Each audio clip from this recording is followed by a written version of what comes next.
Majority Report with Sam Seder. The destiny of America is always... This is a special election coverage by the Majority Report. Wow. Tuesday, November 4th, 2025. Elections in New York, Virginia, New Jersey, Pennsylvania, California, referendums, and probably other Minnesota, Minneapolis. Other places. Coverage starts now. Here. Hi. Whoa, whoa. Yep. Hello. Welcome, folks. This is our coverage of the first general elections. I mean, it's not a general election, but the first really elections across the country, non-special elections. Mm-hmm. Although the Wisconsin Supreme Court was in April. Nevertheless. And it feels pretty special to me. Yeah, special in our hearts. The point being, this is the first real election night where we're seeing results really from across the country during Trump's second term. And there's a bunch of things that we're going to be looking for tonight. Obviously, in New York City, we're heavily invested in Mamdani winning the mayoralty. But there's a couple of things to keep in mind about this. The first shots in the war of how to read this election and what it means for Democrats. I mean, it's been taking place, but the first one, the biggest one was shot by Spanberger yesterday. Mm-hmm. It was yesterday in Virginia, where she said, you know, I'm not Mamdani, I'm not a Democratic Socialist, blah, blah, blah, whatever it is. The margins, both in Virginia and in New York City and in New Jersey, are going to tell the real story in terms of where there's a roadmap for Democrats, broadly speaking, to run.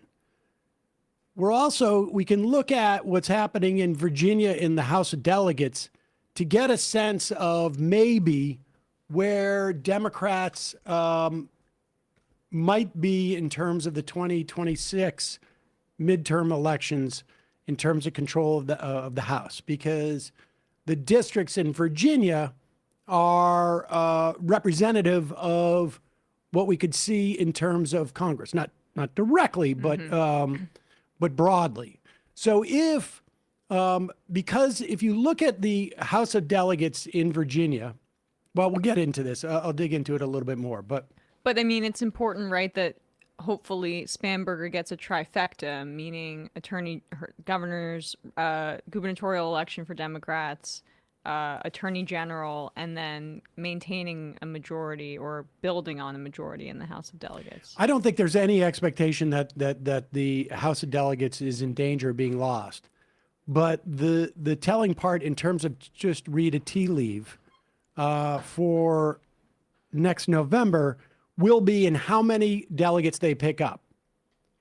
If they pick up like 10 or more, it indicates that districts where Trump won by at least 5 points are starting to fall. And that's a big swing. So we will pay attention to that. And also, to be clear, this is not, the implications are not just like we're guessing, you know, we're going to go, yes, the decision desk is called New Jersey for, now Mikey Sherrill. Well, oh, really? Yes, I just saw, somebody just said that. It has already been called for Spanberger. Again, it's just a matter of how big of a win it's going to be. Decision desk is also usually earlier than other outlets, so we're going to just put that caveat in there, but still, that's significant and also would be expected. The importance of this is not just to go to Polymarket and make a bet on who's going to win in the, next fall. After you bet on when Israel's going to drop bombs and the genocide, like classy people do on that website.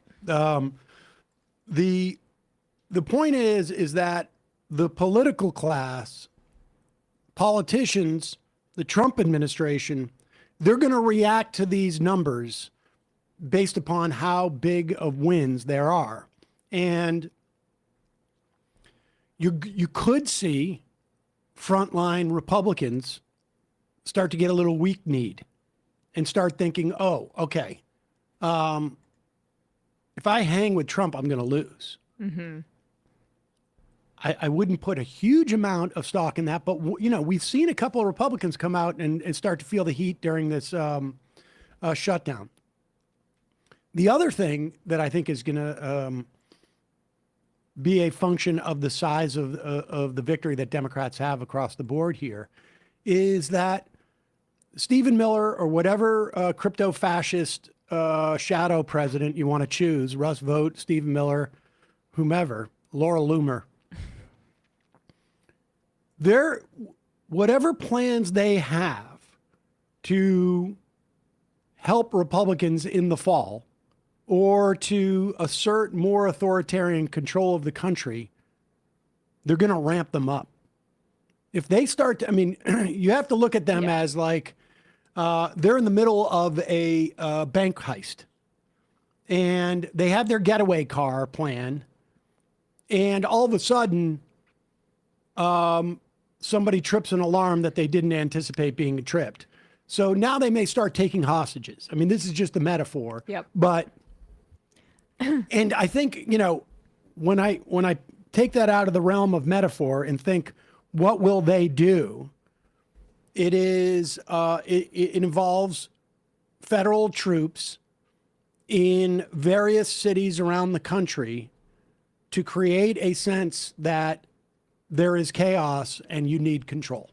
It feels like that has been the plan too, and it coincides with like ICE funding ramping up as we enter the new fiscal year and the big ugly ass bills. Immigration enforcement budget starts to make itself felt. But I think also the fact that Trump is losing his grip on the public can't be understated. He's minus 18 in favorability overall, and their grip on power is dependent upon the idea that this is some sort of popular movement, and then they'll try to create that regardless of the reality by force. And they're going to primarily, I think, do that through immigration. But like we have election interference that's also on the table too. There's not to be doomer on such a hopefully exciting night. But people should understand like the relevance of this goes a lot further than. I don't know. I guess if it was just Mamdani, but I'm trying to look back on the 20 years we've been doing this show, or 15 years of this specific one. I don't think we have done many off-year elections coverage like this, and it is a function of just not just like what we can predict from the future, but what other people are predicting for the future and how they're going to react to this. And we're living in an era when that type of reaction is going to be, could be super ugly. I don't know what else to say about that. So it looks like there might be a sweep in Virginia. I'm just watching some of these election accounts that I follow. There's one Republican ahead. There you go. So I mean, they need to maintain the Republicans would need to flip a few seats to gain control. So that's good to see. Right, and again, that's unlikely. The big issue is how many do Democrats flip? Excuse my pizza. No, it's okay. Colin from Maryland, did everyone take their Z-Biotics? I don't think I'm drinking. I didn't. Well, I there's am some starting up to there. drink now. What'd you say? Every American will soon receive their own MedBed card. So right now, let's just catch up where we are. It's been called for Spanberger Yep. in Virginia. That has already happened. Exit polls look pretty good for Cheryl in New Jersey, so that is good. And for people that may not know, New York City polls aren't going to close until 9 p.m. So we're not going to have an indication until 9 p.m. for the mayoral race. Maine is 50-50 on absentee ballots right now. Interesting. Do you have any insight into that race at all, having lived in Maine as a child? Nope. Okay. 8% of the vote in Pennsylvania Supreme Court race 3. Should the Democratic justice retain seat is about 80-20 right now, but only about 8% in. And that it's running that way for all 3 of the justices. Again, only about 8% in, so that really doesn't tell us that much. Well, I mean, as of right now, Adam Carlson of Zenith Polls is basically showing that in the results we have so far, the governor's race in Virginia was a flip. The lieutenant governor's race is being called a flip. Same with the attorney general, a flip for the Democrats. And then it appears that 2 of those House of Delegates seats have been flipped by Democrats, which would expand their majority, or at the very least hold it, likely, even if in some miracle the Republicans are able to flip the seats that Brian says are extant. So there you go.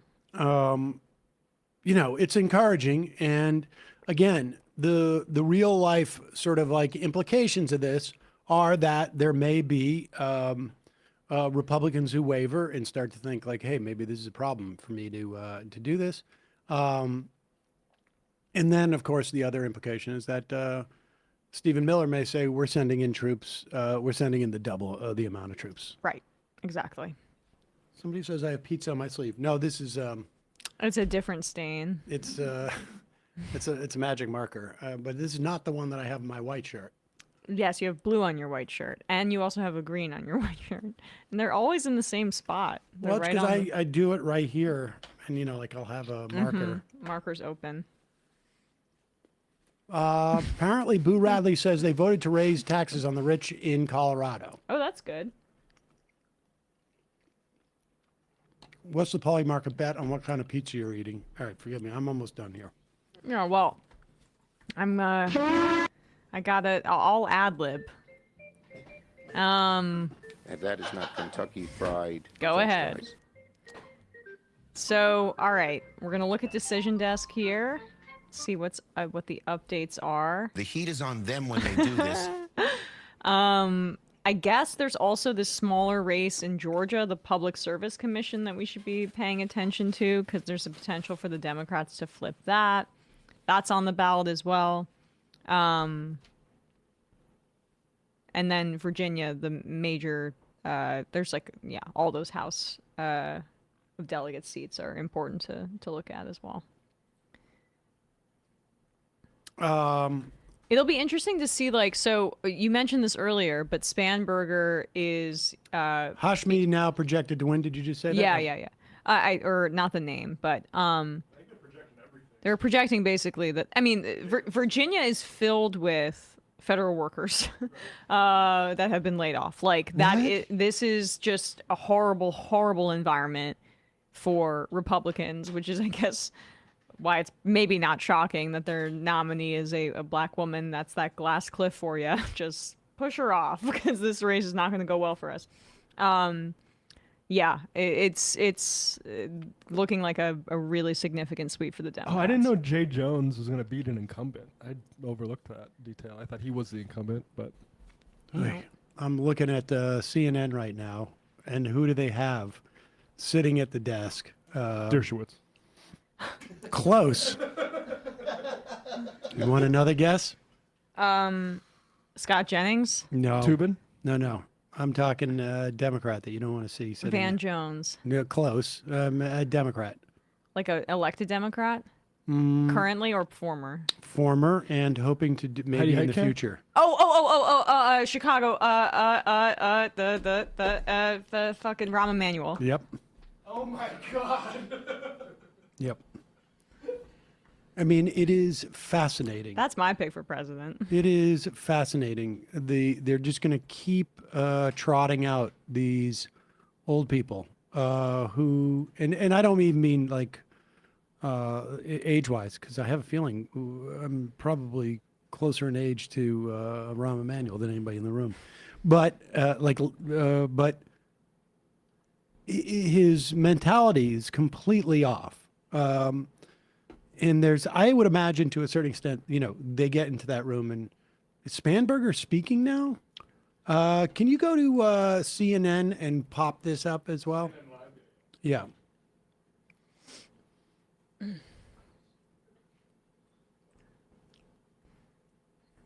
That's a big room, and they're all in suits.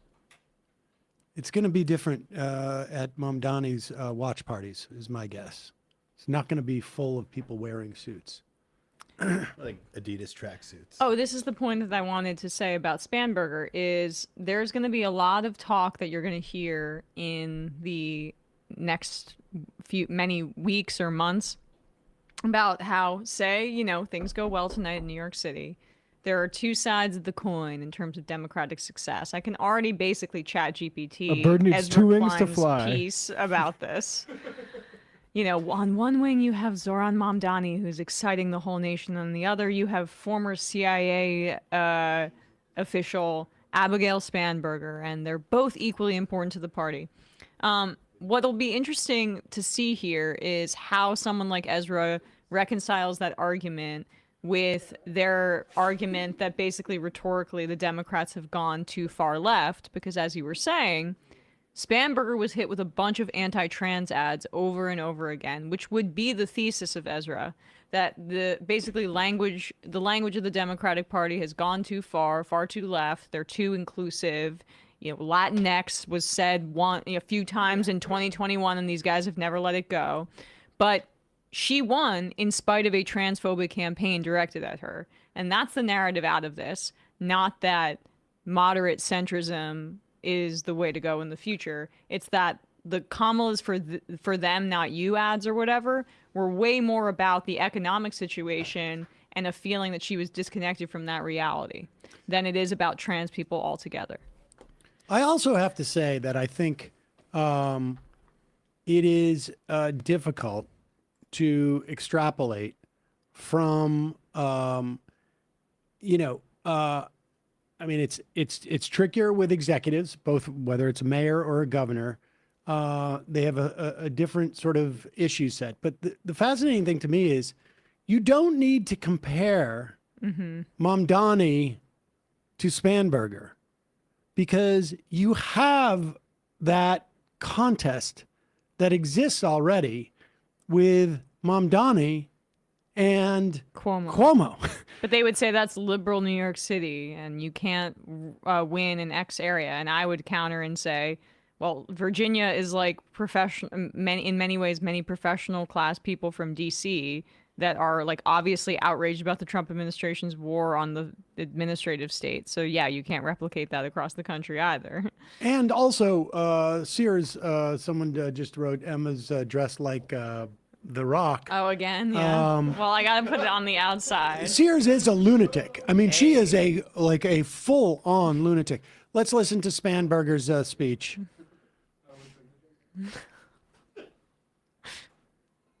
Hassan's not with us anymore.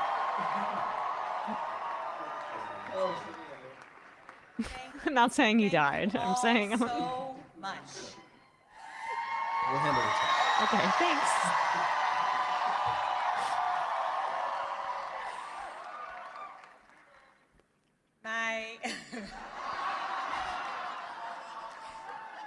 My fellow Virginians,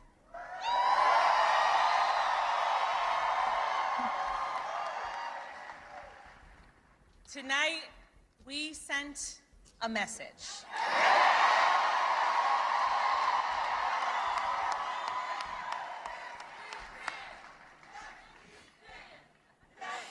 We sent a message to every corner of the Commonwealth. Mm-hmm. A message to our neighbors and our fellow Americans across the country. We sent a message to the whole world that in 2025, Virginia chose pragmatism over partisanship. Ooh, yeah, hell yeah. We chose our Commonwealth over chaos. This is out of the 90s, but it's, I mean, good. It's good news, but Yeah, It's literally what Leadership that Michael will Dukakis ran focus on. relentlessly on what matters most. Lowering Pragmatism. costs, keeping our communities safe, Pragmatism. and strengthening our economy for Pragmatism. every Virginian.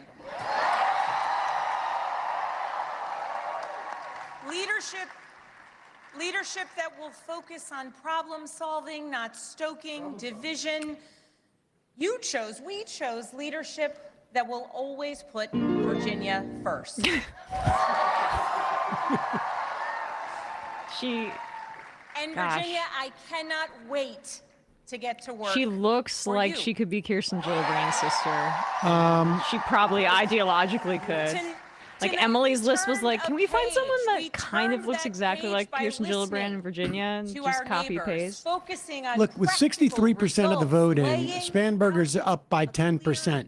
agenda I don't, the guy from The Argument, the sort of abundancy pollster, he had written a D plus to D plus 10 to D plus 12 for Spanberger is mediocre. Is a Okay. mediocre performance. We got to wait and see. She's up plus 10, 63% counted. I imagine if they are calling the race for her, they're looking at the counties that are extant and saying these are going to go towards her. So she may get into the good or excellent range, but we'll see whether she actually over or underperformed. And again, you can say that Cuomo was a bad avatar for the Democratic establishment because he's a serial sex offender, although that hasn't stopped a lot of politicians in the past. There's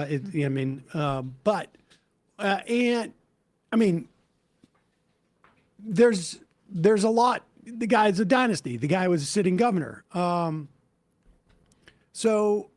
you can say that New York is particularly liberal or a lefty, which arguably, but it's not like the city's population has had a wholesale turnover since Bloomberg.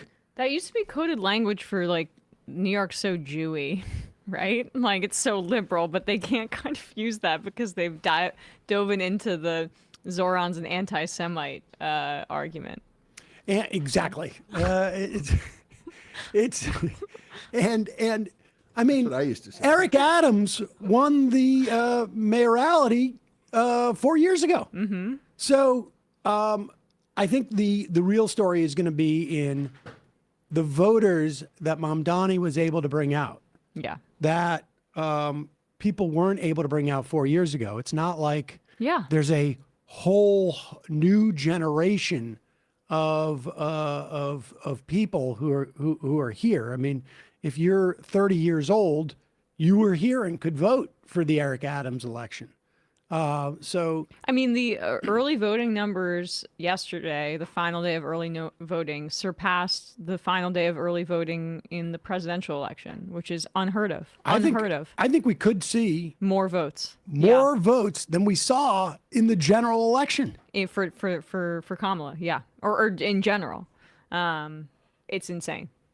But that's how much that's a credit to Zoran's campaign, and also just like the way that this race has captured the entire country.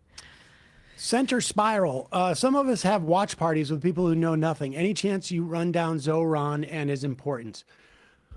Well, if you're in New York, I think there's a whole set of things that make it different. In that he is going to pursue policies, and I don't think they're particularly radical. And I think that this is like, if I'm Zoran and I'm thinking like, this is my first term agenda, and if we can get there and do this and make this stuff work, we can be more aggressive in the second term. But the idea is to make New York City more livable for people who are not wealthy.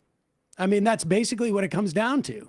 That means universal free childcare. That means free buses. That means taxing millionaires a slight amount more. That means a whole host of, I think, sort of smaller policies that are geared towards making the city more affordable, and making a life for people who are not in the top 10% of wealth distribution, making their lives better. As far as what it means for around the country, and as far as what it means around for the country for Democrats, there is no doubt in my mind that Graham Plattner, who is going to take on Mills, and then I suspect Collins, the momentum and the energy and the sort of possibility that Mamdani presented gave a permission structure for voters and for organizers to say, Plattner could win. Why not us? Well, it's like we've talked about this before, that so much about it is winning, and momentum is like when you get that first win and people feel like it's possible. And it's a perfect opportunity because there's an actual credibility problem with the Democratic Party, where so much of their corporatism and centrism was hinged on the idea that they could convince their voting base that that's what was electable, and that myth has basically shattered. 21st comment says, I was watching NBC until you went live. They're carrying the centrist narrative that NYC is unique, and Spanberger and Cheryl are the route to victory. Of course. Here, this has always been true to some extent, but it is even more like there's a stark contrast within our body politic that did not exist 15 years ago and exists today. Cable news, particularly on nights like this, is geared towards Washington D.C. and the political class. It is not for normal people. It is to convince. It is such a bizarre sort of a dynamic, because it's going out to the public, and the public isn't saying like, "Hey, we're gonna tear down your cable station." It communicates to the politicians. Well, this makes sense, and that's what they're listening to. But for regular people, they don't care what Rahm Emanuel says about this. They don't. They're not, I mean, you know, for the most part, they don't watch cable television that much, or cable news, I should say. And we're in an era where Mamdani, Plattner, they don't necessarily have the same politics, specifically, but they represent people power over what the Democratic establishment is. And they're, I would say they're also, you know, their politics are relatively consistent with each other. They don't need the permission structure from the political establishment to run. They don't need them to raise money. They have other sources in which they can do it. I mean, in New York City, one of the big stories is, you know, the matching funds, which I think Mamdani's campaign couldn't work without that. And for Plattner, it is that he's in Maine, could virtually meet every single person in Maine, right? I mean, yeah, like a day. You could like literally meet. You know, when he's going into these towns and he's getting 3,200 people or 700 people at a town hall. Like the Forest Hills rally. It's literally like, Bernie coming to New York and getting 40,000 people. Actually, probably more. And and he's able, the interesting thing is he's able to raise money both in Maine and out of Maine, but he also doesn't need that much because of the nature of Maine politics. Like, you could run an ad on Portland TV and probably hit most of the state, but he's also going to talk to those people. And so there's, the narratives that get constructed on these cable stations are for politicians. And that's not nothing. I mean, that's why it's like important when you go on to MSNBC. It's important because you're interrupting that conversation between John Avalon, who used to write for Giuliani and worked for Bloomberg and ran and lost in an election. You're not allowing him to have like the floor so that, somebody in Schumer's office is going like, well, I want to end some speculation because some people on the IMs are asking if I smoked a little pot before coming on. I did. So I just want people to know that that's why maybe I'm acting this way.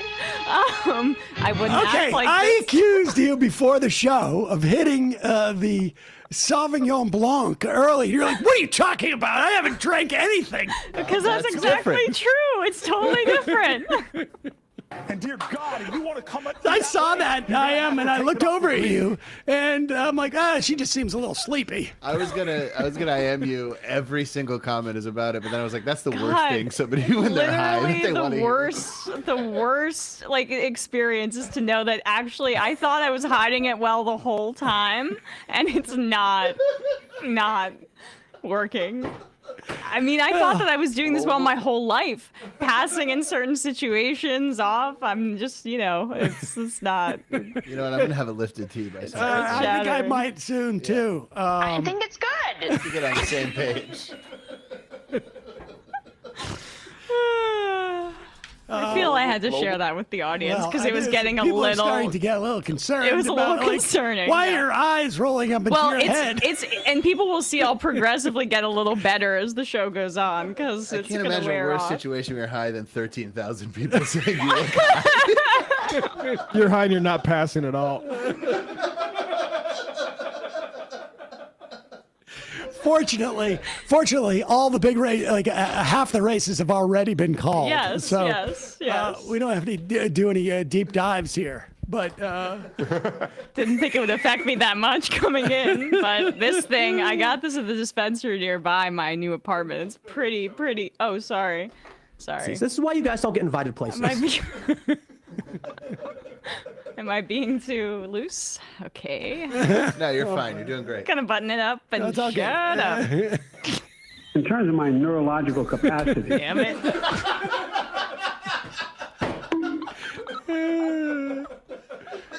That is fantastic. Okay.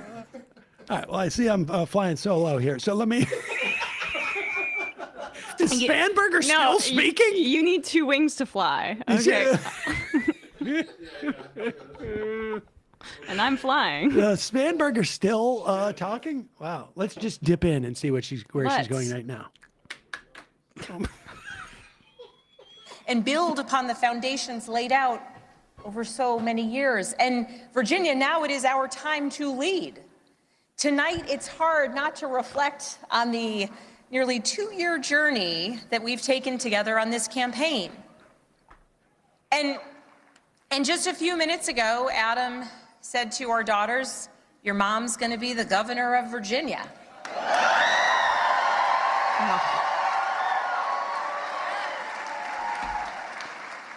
We need you to be mama. I can guarantee those words have never been spoken in Virginia ever before.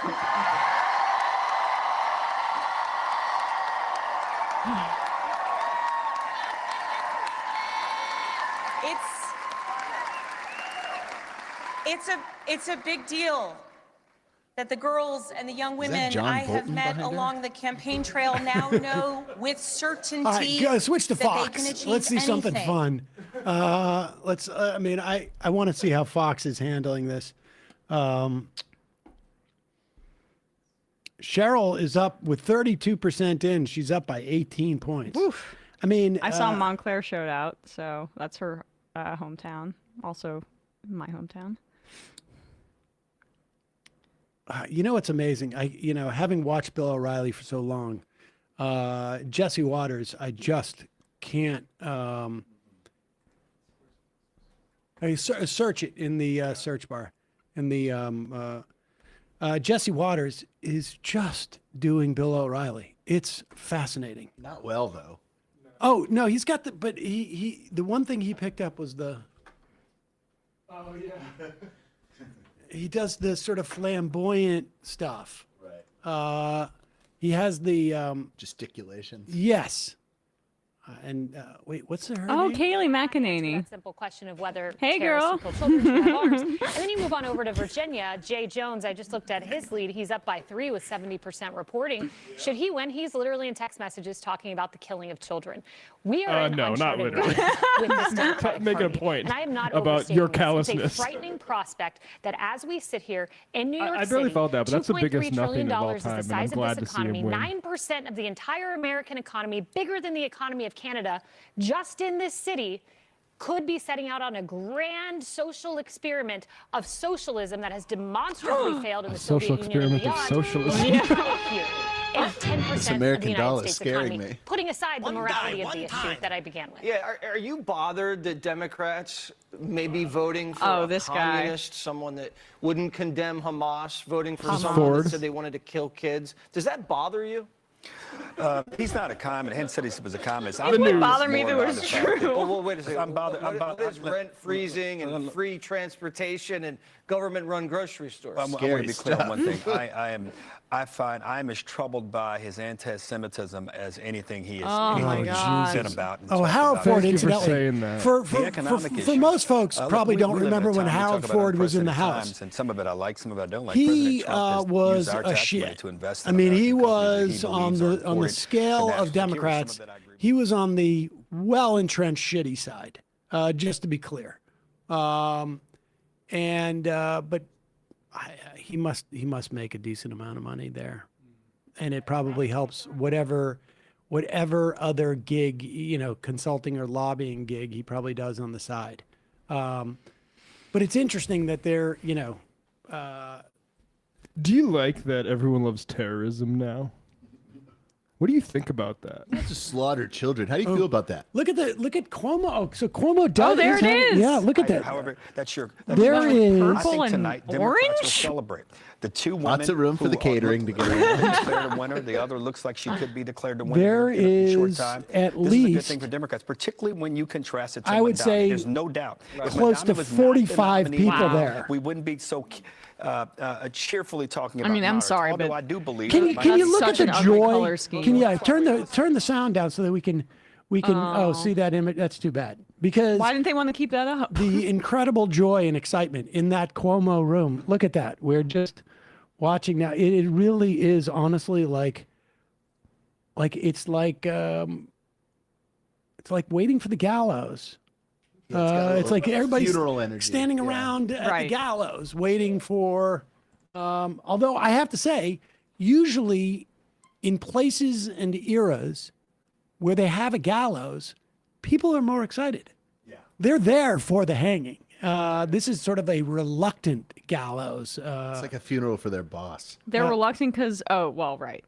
That's. Let's go back better. to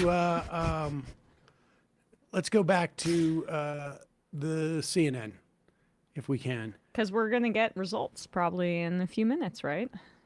Human phone book. Why does it look like Waters has to maintain a safe distance from other guests? Good question. Steve, Emma should do one fun half a week a little toasted. This is delightful. I can't hide it. I thought I could, but I'm not good at it. Busted. Yeah, sorry. Bub from Utah. I don't want to jinx it, but Dick Cheney is now shooting people in the face in heaven. Noah from Taupe. Do people remember that? Yes. Okay. Yes. I was confused by the heaven. It's very hard to run a political campaign. It's very hard to do. Oh yeah, go. Let's see what Tim Pool is doing. That should be fascinating. I thought Cuomo's banner read "Ready to Die" at first.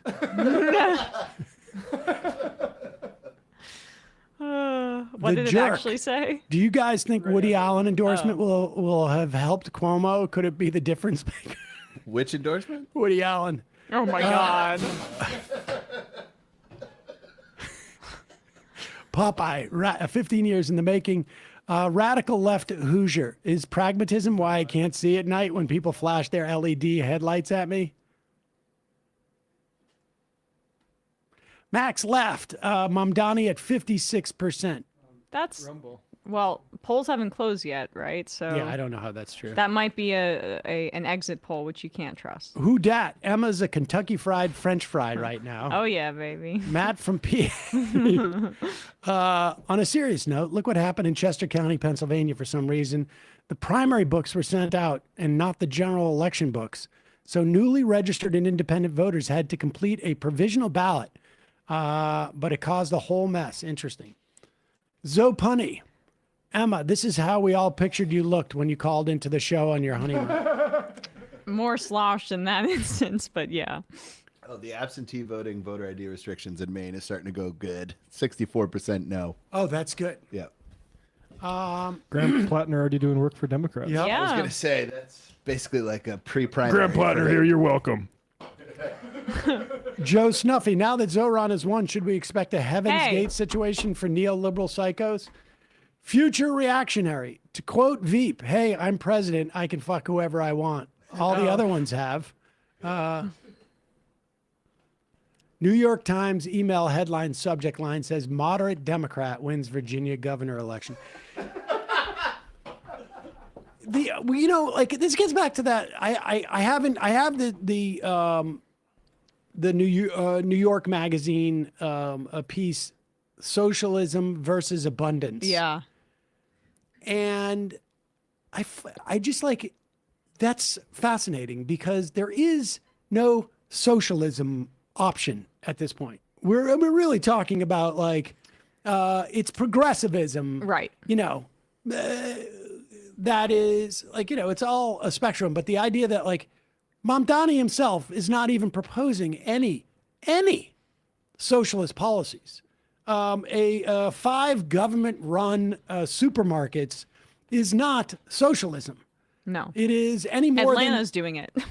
any more than the public option in the ACA exchanges would have been socialism. Right. It would have been a public option. You know, like Social Security, I guess you could argue, is socialistic, but it's not. Its inclusion in our society is not socialism. It is a socialist policy. The abundance stuff, on the other hand, is not anything. That's the amazing thing about it. Like it's no. But put aside whether it's even fake or you know, like okay. But like, what is the pitch? Like what is being smart and wonky? I mean, honestly, get the government out of the way. It's I mean, libertarianism. It's honestly, it's deregulation. Yep. You don't run on deregulation. It's the dumbest thing I've ever heard. And it's not like, you know, All right, here we go. Oh, sorry, exit poll. Go on. Well, let's hear this. Let's hear this. I'm sorry. I'm on pins and needles. Slight uptick from what we saw 4 years ago. So a slightly younger electorate, that could help Mamdani. I He's love winning that young Adam's voters still getting 75% to Cuomo's exit 16%. He's walloping Cuomo with the young vote, and they make up a bit more than they did 4 years ago. Non-college voters without a college degree, 42% of the overall electorate. Cuomo's winning them. This is but just exit narrowly, polling. 42% so to people Mamdani's realize. 38%, Sliwa getting 16%. African-American voters in New York City, they make up 18% of the electorate. Nearly 1 in 5 voters are black. That is Mamdani huge. is winning the black vote by 15 If points. it holds. 52% for Mamdani, Cuomo at 37%, Sliwa down Again, at 5%. this is just exit poll and among stuff, but- Jewish voters in New York. Yep. 15% of the New York City electorate is Jewish, so a big Jewish We'll see. population, given what Jews are nationally. Cuomo's beating Mamdani 2-1 with Jewish voters in New York. 60% of the Jewish vote is Cuomo's right now. 31% going to Mamdani. All right, the thanks ability so much, John. We have a to key race get alert. With actual Hasidic communities out to vote is like 1-to-1. I bet you Here we go. Those are real. Okay, Those these are are real real results. has 39.7% of the vote. Republican Curtis Sliwa has It's around 50% of the 51. vote. You think Hasidic and Eric voters are Adams, the talking to incumbent, pollsters who at the is same no rate as longer us? running, has In exit 0.2% of the vote. So right now, with 36% of the estimated vote in, that's more than a third. Zohran Mamdani, the Adams Democratic with candidate, 9 is more than 97 1,900 ahead 1,900. of his closest competitor, Andrew Cuomo. Because he dropped out too late. Significantly, Mamdani does have, at this early hour, more than 50% of the Wow. vote. That is, If again, 900,000 36% votes- of the vote in. And If where does the vote 900,000 come votes in represents from? 36% of the vote, this is going to break the general election. It's going to shatter it. Well, what was the general election? 2.4, 2.4 and million? it's on track to like records in New York City. Well, in past 2.7 elections, and that maybe. was a key priority for Cuomo's the getting Mamdani it- campaign. getting get it their from vote out Staten early. Island So there. when you see this, 4 of the 5 boroughs I'm gonna shaded in check, for Mamdani, that is a testament to the organization, a compliment to the organization. We're also at 36%, so let's wait until we get further. But you make a key point. At the moment, you come out of the box. You know your organization is the better one. You want to come out of the box strong. Manhattan He has the comes out highest at percentage of votes 52%. in per Staten the New Island York taking Times, its place but as the the outlier, as Times' it always is in headline New York is City. that It is the turnout conservative surges past outpost. 2 Donald million, Trump won to it your all point. 3 times. A bit of irony if a Cuomo. A lot of Republicans on Staten Island don't want to vote for a Cuomo, but if you look just at Staten Island right now, and this will be a conversation. You just heard Mano say someone got up, crank it, calling him a spoiler. The President of the United States, who's the head of the Republican Party, Calling in the him a final spoiler, days said like, don't vote for the Republican. Cuomo is the Republicans are going to spoiler. fight about this for a long time. Sliwa has Republicans just stand on up for Staten yourself, Island with about Sliwa. 40% voted. Don't let Cuomo is these winning, but this is the centrist most bully you. important. This is the least populous of the boroughs. It's about 500,000 people. That's Incidentally, Oakland. you could That's, add Raleigh, North Sliwa's Carolina. total, Would matter. But and Brooklyn it wouldn't. would be the It wouldn't fourth matter. largest city if it broke off on its own. Brooklyn. This and is where Mamdani he is getting obviously 60% of the vote. Zoran's Again, got a early votes drive about a turnout. third of the vote there. 60% though. Let's just wander around the boroughs. 60% in Brooklyn, 48% in Queens.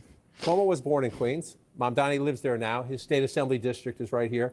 Astoria, along the river area there. That's where Mamdani represents. This is the find most this diverse of the boroughs. anti-Italianism The politics are very complicated to be so because of how diverse upsetting. it is. It's an Then you emergency. come I up was here, just let's about look to at the say Bronx. This would be key. If this stays, Cuomo won the Bronx in the primary. It's the only borough that's Sliwa majority Italian? Hispanic. All right, so Decision A lot of Desk is blue-collar calling voters it here. Matt is Trump right, support went but up a I'm lot, not 10 going to points wait. in I'm going to 2024. wait. Still lost I the feel Bronx. like Got blown out. You're not gonna The wait. numbers I do am go up gonna 10 wait. points. You are gonna wait. We should Again, wait, this is the right. early You're vote. going to wait. Mamdani's better Non-decision real desk. so I let's feel like watch. we're The Bronx holding stays to the fact that Mamdani they blue, are a little earlier then that than will other tell you people, everything. right? And then let's So just come we've over got time to to kill. Manhattan. I'm just going by And confirmation. Emma won't relax until the this is second sort of term. young Mamdani base versus the big money in I mean, I Manhattan, just which can't doesn't want believe a it. Democratic Like, socialist who says he's going to it's- raise their taxes. A year ago, we were Reasonably like competitive with about 40% of the vote in, but total again, despair. Mamdani- We're still in that space, but about just the fact that this is 50%. even I say reasonably possible is so competitive exciting. because the rest of it is not. But if you look at it right now, if it begins this way, if it ends this way, Mamdani's going to make history. So I will just say, first of all, I am in it to Mamdani's win it. the story of the night, absolutely 100%. But just to touch on the Staten Island issue of this, it will be interesting to find out how many of these voters voted today versus voted early, because with the head of the Republican Party, 'Cause of Donald Trump. Trump, the president, saying, don't vote for the Republican who won. You know, he became the Republican candidate in a primary process. Vote for the independent who lost in the Democratic primary process, lost in the Democratic primary, became an independent. If how many of them seem to follow his lead is interesting. It is interesting. Not Okay, actually. Trump said that, When I we're was talking about on such a Staten Island. small I went to amount all of 5 voters, boroughs probably not 10 that days, 2 weeks ago interesting. now. I And mean, are the they talking torment of about the Republicans voters was- that Abigail Spanberger didn't pick up in Virginia, or is that just reserved to diminish this race? I mean, it's funny to think about conservatives who had to choose between following Daddy Trump and sticking to their Totally. principles. Like, I liked it, but that's sort of a amusement. But it's an ancillary story to the fact Although that, I will say this. yeah, There is value because if they take anything from that, it means that New York is actually can be used as a model, right? Like if you're going to say this is a way to measure Trump's influence on this race with Republicans, well, then you can also say, hey, wait a second. which one is it? Is New York some type of like alien entity that we can learn nothing from? Or is it something that we can actually maybe see some broad strokes from? Mm-hmm. Bernard, Emma smoking on that shit that turns NYC communist. Basically. Basically. I should have not revealed it, but I had to. I mean, people law. would have been I concerned. don't think he had a choice. Yeah. Okay. Noel from San Francisco. Tapper looks like he has IBS. Well, tonight he does. Yeah. Tapper's, I enjoy Tapper having to stand through this entire evening. I agree. Is there anybody in media right now who is more pro-Israel as like a mainstream anchor? I mean, can't Bash really is think Dana of- Bash. Wolf besides Dana Blitzer? Bash. Is Wolf Blitzer still yeah, on? it's pretty He much used to standard. work But for APAC. Tapper and Bash, I feel like editorialize even more than Blitzer does. Like Tapper Bash is insane. Bash is insane. I mean, Tapper's done some pretty insane stuff too, I guess. All right, let's go back and hear what de Blasio seems to be pretty happy. oh what? Oh, hell yeah. They got the right one. Oh, nice. The real guy. I was about Is really something that people need to take in. Perfect message, discipline, total focus on the kitchen table issues. Amazing organization. The Split screen enthusiasm wrong. that was created, particularly with younger voters and volunteers. When you look at all the pieces that make up a great campaign, there's basically nothing missing here. And the fact that it was grassroots focused, you could never accuse Mamdani of elitism. Yep. He never rested on laurels. Even when he was doing well, he kept going out into neighborhoods. People said he would go to any small gathering, right? And he would go to places he did not do well in the primary. You're seeing these amazing numbers with black voters, for example. He didn't do as well with black voters in the primary. He went out to those neighborhoods over and over again in the general election with humility, something Democrats bluntly didn't always show, for example, in the 2024 election. So there are amazing lessons here. The trend line, the last thing I'd say, that trend line we're seeing, looking around the boroughs, there's no way Andrew Cuomo is going to catch up tonight. The Bronx, for example, the Bronx is the most Democratic borough. And this is a general election. This is not a primary. This is a general election. Democrats are going to come home to Mamdani tonight in the Bronx. Ken, you would like this to be the story of the night. Ram, is this the story of the night? No, we were talking earlier. It's not. Look, you're winning. The story of the night is a repudiation of the president.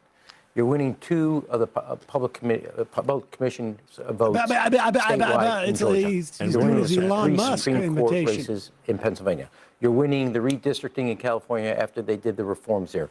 You're winning both gubernatorial races, as I said. In Virginia, it's following history. In New Jersey, you're making history because of the keeping of it. You haven't done in 60. Making history because of the keeping of Democrats it. are outperforming Don't look over there. in that area. So I So get what let's the White House ignore wants to the do is Democrat make versus Mamdani Democrat party, race but this and is a just Republican concentrate because when they on the look in mirror, it's repudiation of Trump. president.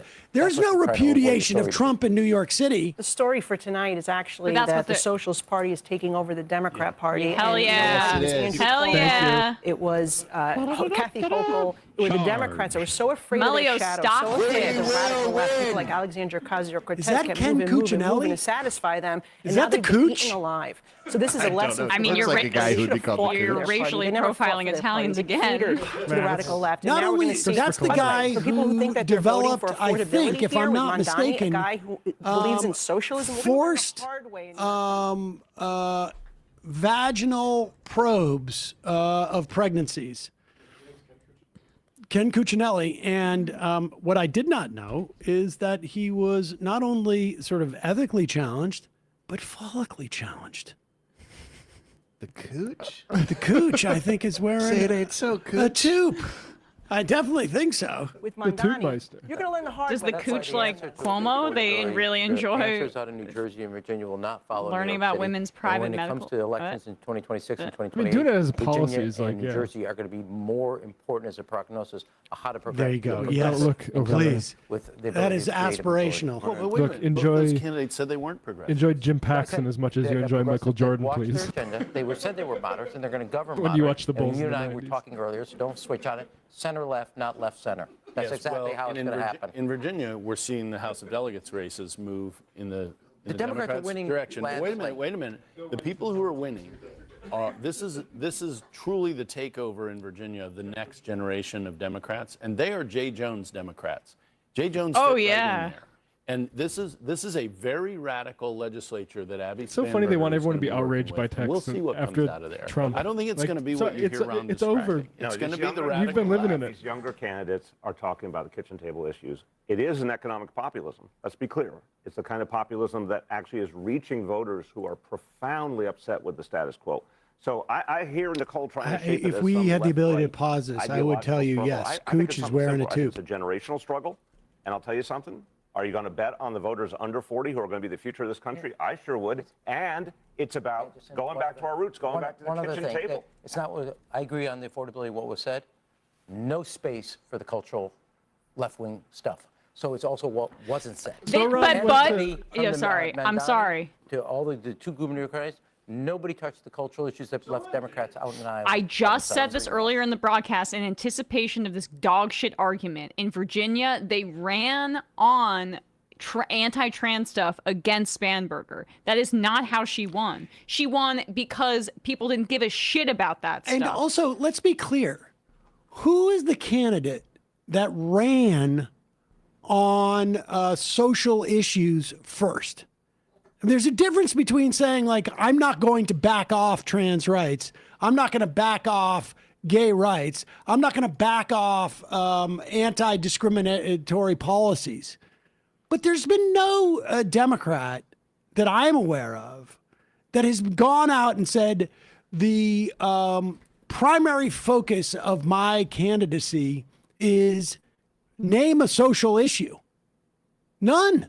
But they want to make it just about language and aesthetics to obscure the material fight that is happening right now within the Democratic Party, which is more important than any fight in the Democratic Party than I can remember in my lifetime, because there's actually leverage that the populist left-wing has of right now. There's Caitlin Collins. What's she have to say? Wasn't just that endorsement of Andrew Cuomo that stood out. He also threatened to withhold federal funding from New York City should Zohran Mamdani prove to be successful tonight and prove to win. And I've been talking to people around the president about that threat and what exactly he has in mind. And one thing that they've made clear, Anderson, is that it's a threat that should be taken seriously. They say that the president means it when he says that he's going to try to withhold federal funding. And they pointed to past moments and instances where he has either withheld federal funding or terminated contracts, and several of his cabinet secretaries have done so as well, from not just when it comes to those infrastructure projects in New York, but a lot of energy projects, even if they affect Republicans in some red states across the country. And so they pointed to his willingness to do that, something that has been a signature of his second term, Anderson, and said that he is willing to do that again should Zohran Mamdani win tonight. Hot mic. Caitlin Collins at the White House. Caitlin, thanks very much. Mayor de Blasio, I mean, do you think there are, warning lessons for the Democratic Party in his victory, or are you... Warning lessons in his victory? Warning lessons in his victory, de Blasio? I wouldn't say that at all. What I'd say Yeah. Look at the... That's what Cooper just asked him. Are there any warning lessons in Mamdani's victory? Term, Anderson, and said that he is willing to do that again should Zohran Mamdani win tonight. Here. Caitlin Collins at the White House. Caitlin, thanks very much. Mayor de Blasio, I mean, do you think there are, warning lessons for the Democratic Party in his victory, or are you fully behind him as the face of the Democratic Party? What does that mean? Well, I don't think he's going to be the face of the National Party. I wouldn't say that at all. What I'd say is, look at the turnout. Let's start with this. That turnout stuns you. I have never seen anything like this. And, I was, I think, 8 years old when the last time we had 2 million people vote in a mayoral election in New York City. This is stunning. 1960s. And what it says is Mamdani was able to bring a huge group, often young voters, but beyond young voters, immigrant voters, a whole host of people into the process. Now, when you look at 2024, Anderson, Democrats lost in places that have... By the way, we should say we have not declared victory for... Fair enough, but let's, just based on what we're seeing so far... Are you going to cry? Democrats lost in big urban counties around the country. Wayne County in Michigan is a great example of this, a place they should have had a much, didn't lose, should have had a much higher vote count. Yeah, where she underperformed. Very much underperformed. And it was a pattern. We saw it in Milwaukee, we saw it in Detroit, we saw it in crucial areas of Philadelphia. Here's Mamdani, who comes around with a message that moves young voters, gets people to vote. 17% of the early vote was people who had never voted in a mayoral election before. That's now, if you're crazy. the Democrats, forget ideology for a moment. I'd be worried about that. What if they run out of ballots? We will win if we motivate. Yeah, I mean, there's a warning there. Too much. What about the climate impact? Do the machines heat up? Right. Get a bunch of people Think of all the healthcare costs of people having, like, maybe hurting their hands voting. Changed the playing field, brought a huge number of young voters in, and the result changed this country. So I hope Democrats They don't will look want at that. tonight and say, we're Isn't that getting an amazing? example of something we can do better. It might be different ideologies in different places, yes, but focus on expanding that electorate and energizing people, and we have actually an advantage for 26 and 28. The votes are still coming in. The key races still to poll New Can York we go mayor back to the part about So- Trump? But if they want to talk about Trump, one of the most important moments early on in Zoran's campaign was him in Albany getting into Tom Homan's face. If we have that clip, it might, and we have time to kill, it could be something to play. But getting in Tom Homan's face and saying, I forget exactly what, but standing up to him about like the Jubilee and free deportations speech, basically. that were happening in New York City. And that showed that he would stand up to Donald Trump. That is a big part of why his campaign kept gaining momentum. I also think that, like, and it's important for people who aren't aware of Mamdani's history in the city. The guy went on a hunger strike on behalf of taxi cab drivers who were buried under debt with medallions. It's we don't need to go into it too deeply, but for a long time, essentially the right to drive a taxi, a license, if you will, a medallion, the price just went through the roof. And part of it was because a lot of it was there was a lot of speculation associated with it, and a lot of people were coming in. Big money was coming in. I don't know if it was hedge fund money, but big money was coming in, buying them up.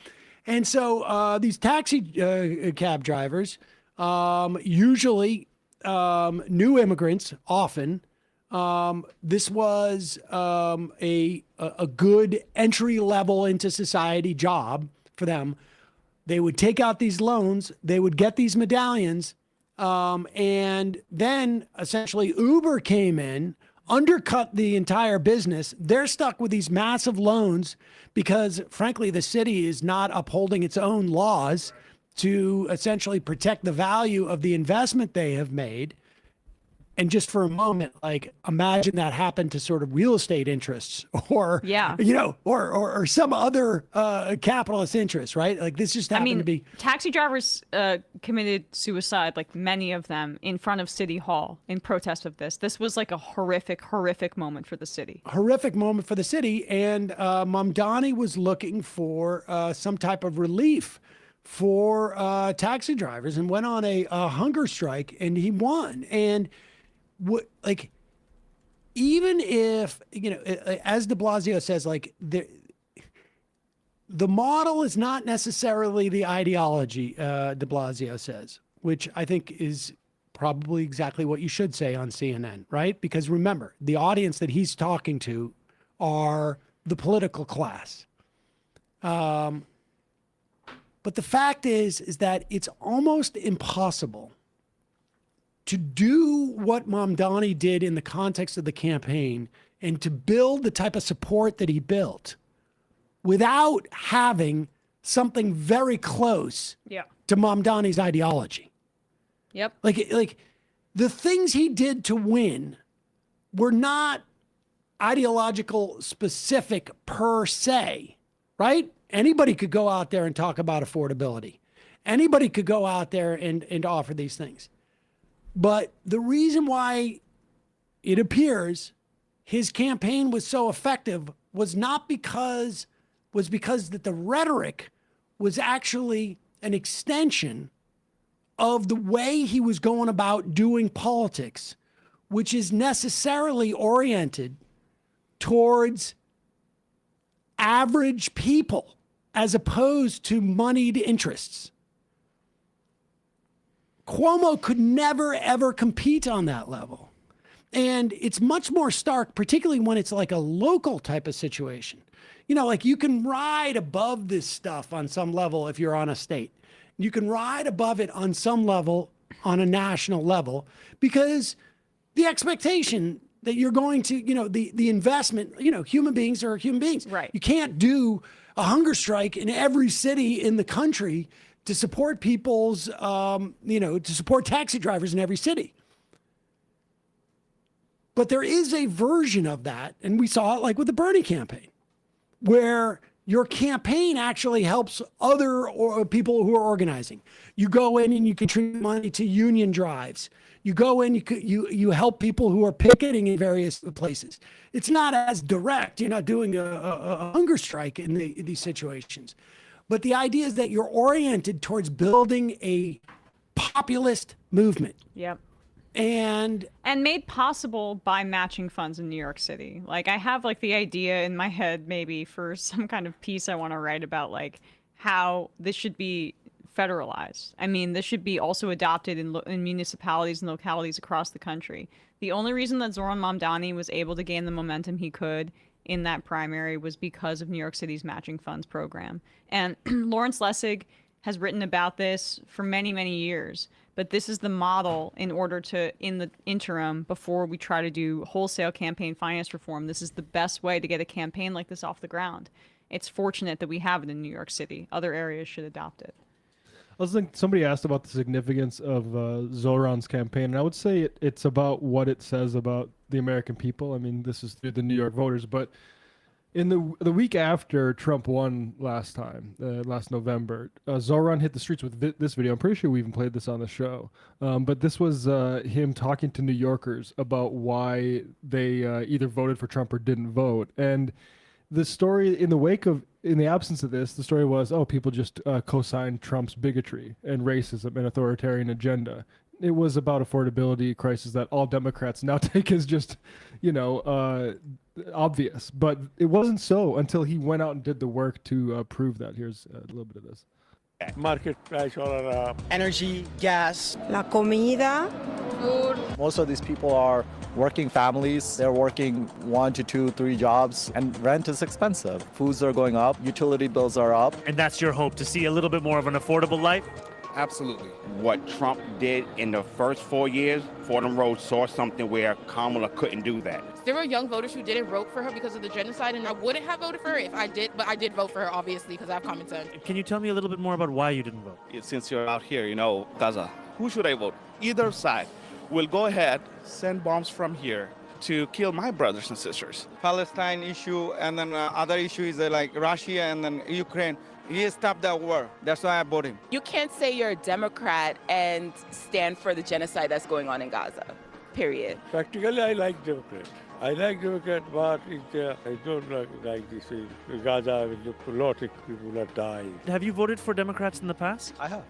And what would it take for you to vote for a Democrat in the future? Being able to pay attention to the regular Americans and their economic needs. They should make economics the forefront of their campaign. People were not really feeling it in their pocket. I voted for Hillary Clinton in 2016. I voted against Trump also in the 2018 midterms. Insulting us, playing on our emotions. All they do is shame you, and they just want to use like glitzy campaigns, and they get celebrities. And Like, if you're speaking the things that people want to hear about, I don't care what color you are, I'll vote for you.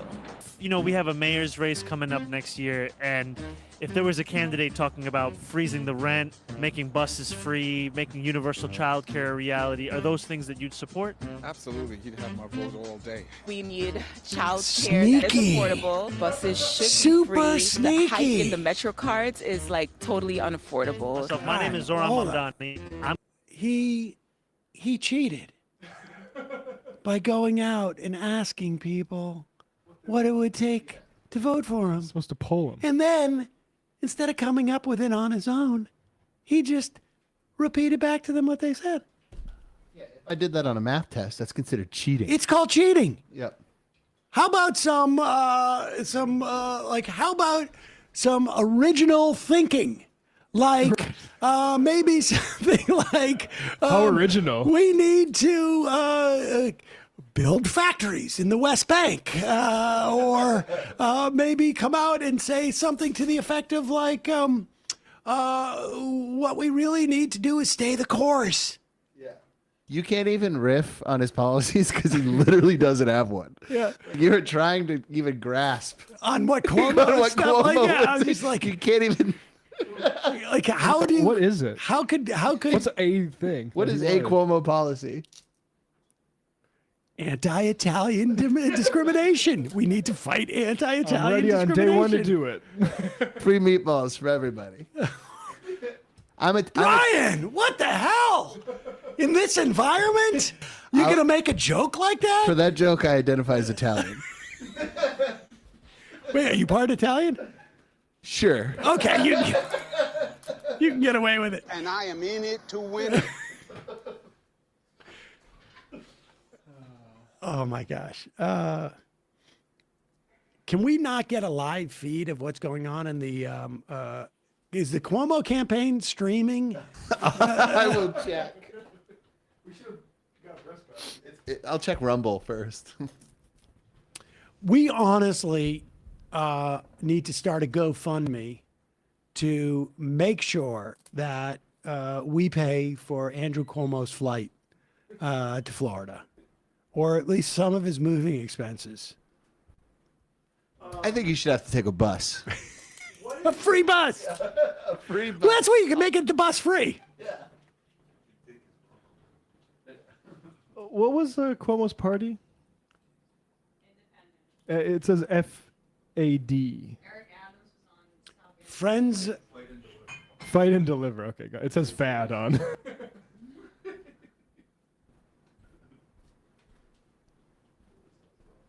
Have been very demoralized for maybe like the last year and a half, 2 years. And like, the Democrats finally have some good news. They have good news, and the fact that it's these two women is noteworthy, because these are two women who came into Congress. They in also have some 2018 other good news. Taking Republican seats. Dana, They came in Ash, on a Democratic but- wave. And they both have national security credentials. Oh, They were part great. Of a I love those. self-described badass caucus of other female national security. Oh, that's gonna be so fun. This is And gonna be they're so roommates. good. And of course, The way I'm they talking sell about this, like they tried to sell like Paul They were Ryan roommates here and in Washington, and they decided both, independent of one another, but at the same time. Also to somebody who leave looks like they Congress could be and siblings run with for Kirsten governor in New Gillibrand Jersey. and Abigail Smith. They all live in the same Virginia cul-de-sac. And it really is Who just did Chuck Schumer share a house crazy. with? What was that story? Dick Durbin. Virginia Dick has never Durbin. had a woman governor until now. They all live on a blonde that's just CIA such a compound. wild statistic. Mikey Sherrill in New Jersey might be the second woman governor. Chrissy Todd Whitman. Yeah, but still, it's nothing to crow about. Yeah. But at least Nothing to crow about? I think you mean the opposite. Yeah. Something to crow about. Nothing Well, I to will nag say, me about.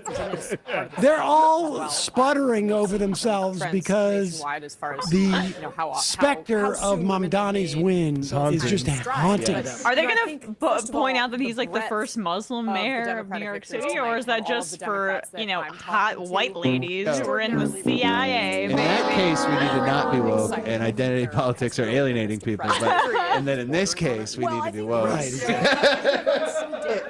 For the past year. White women have never benefited from identity politics disproportionately, right? Wait, Mikey's abroad? Anybody said that yet? I had no idea. I thought it was fine voting for Mikey. But Tricking me. turning out the way they really wanted it to. And I'm interestingly hearing from Republicans who see this as perhaps the first example of President Trump really experiencing something negative that could lead to What's her lame name, duck Hunt? status. One Casey person, Hunt. one Republican who has not been pessimistic about Trump in recent years said to C. me, Hunt. well, the king may not be dead, but he is starting to have no clothes. And just on Okay. that note, quickly, Ugh, Jack that is Chiarelli bad image. completely tied himself to Donald Trump, which was definitely a risk. He was banking on the fact that that is the way to make sure that so-called low propensity Republican voters get out and support him. But he was doing it in New Jersey. And I was just texting with a Republican who knows New Jersey very well, who said there just aren't enough of those voters. And to do that at a time when, yes, Donald Trump is president and he's riding high. But then what is the point of making base, Cheryl's victory something people are hurting, massive as if we've been this was talking about all always how night. the die was going to be And cast? I don't she, understand Mikey this Sherrill, rhetoric about can talk about jumped on something that, besides the Zorro. fact that Chiarelli had no daylight between himself and, It's okay, and Donald remember, Trump, and it didn't work for him. Rui I'm Hudson sorry. was Yeah, I on mean, Lakers. and I guess if there is a lesson here for Democrats, it is to talk about how Trump's leadership is affecting how they live their lives, not necessarily whether or not they're offended by him, whether or not. And not I think necessarily also by the lesson for whether or not, Democrats is they clearly like his behavior, but more you don't about, have well, to what be is a he Muslim. actually doing for you? Right. As you go deeper into these results, this is definitely a warning shot across the bow of the White House, and I would say the Republican Party. Donald Trump won. Well, first I would start with don't nominate a guy 2024. whose This name is America saying, literally "We're still not Shitterelli. happy, and you're in charge now, so and we're not funny. happy. Look at the scope of this victory. We're not quite there His yet. name is 52%. Election day vote tends to be more Republican. That's what we're waiting on. This margin. This is likely tonight to is be- a bad However, sign I just want to show you something as we go for through any this, and then I wanna candidate go to named Virginia. Poops Just Along. what You message? should ask Cuccinelli What what he message, thinks right? The of Democrats, Shitterelli. the Democrats have a debate now. A centrist governor of New Jersey, a centrist governor of Virginia. We'll see what happens in New Shitterelli. York City. Keep Perhaps those the two away Democrats from will each show other The Democrats will still 'cause have a of debate about how infection. to do things. But in they're three coming up races where they focus on affordability, they're Oh winning. my So we'll see what happens in New York, but they're winning at the moment. Watch this one here. I just want to show you a couple of things here as you come through this. Number one, did Mikey Sherrill outperform Kamala Harris? You notice nothing changed.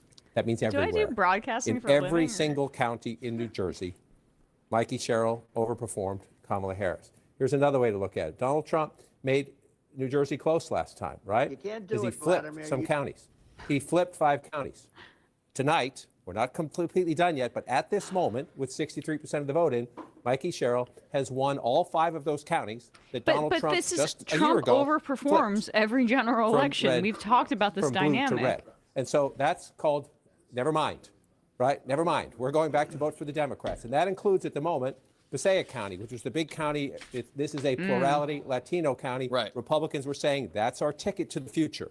We're bringing men of color and voters of color into our party. Again, it's one election. However, when you see that, it's only 38%. We'll see if Okay, it holds but, up. we have but no, numbers I'm on sorry, New but Jersey, they, you see her he's progress, leaving out that running Passaic better County than also Harris, includes one bringing of the back largest counties that Palestinian went for American Trump. Now let's move populations down in to the Commonwealth country. of Virginia, because I want to show you something similar that Democrats will talk about. I heading mean, in. it's Okay, the so you Latino come vote into too, here and you but say, did anyway. Abigail Spanberger outperformed Kamala Harris? Not everywhere, but in very, outperforming very key Kamala, that's places. relevant in the this Washington story. suburbs, If where one of the people larger live. Palestinian Down American here along the populations is coast, in right? That Passaic. county, the Virginia Beach County, Glenn Youngkin won that 4 Whatever. years ago for governor. But this issue doesn't Spanberger matter wins to them. it tonight so. and outperforms what Kamala Harris did in the presidential election. This is what strikes me as most significant right here. In most of these rural counties, it's only by a little bit, so I don't want to overstate it. In most of them, it's a percentage or two, a point or two. But that's West Virginia. That's Kentucky. This has been the death of the Democrats in rural America in the Trump age. Abigail Spanberger is running. It's been a called. little All right, I'm bit ready better, to celebrate. than I've already Harris started, obviously, but in many of these rural counties. Again, Here I we don't want to go. overstate it, but the Democrats at some point, if they're going to fix their problem, been in a called. lot of these, as you start moving into the heartland, they need to perform better in rural America. And so 1 point, 2 points, and 3 bring it points down. is a step in the right direction. We'll see how it goes right now. Ladies and gentlemen, NBC News has a projection. Zohran Mamdani has won Oh my God. the New York City mayoral election with 60% of the vote in. Mamdani has 50%. Cuomo, 42%. God did that. I believe that.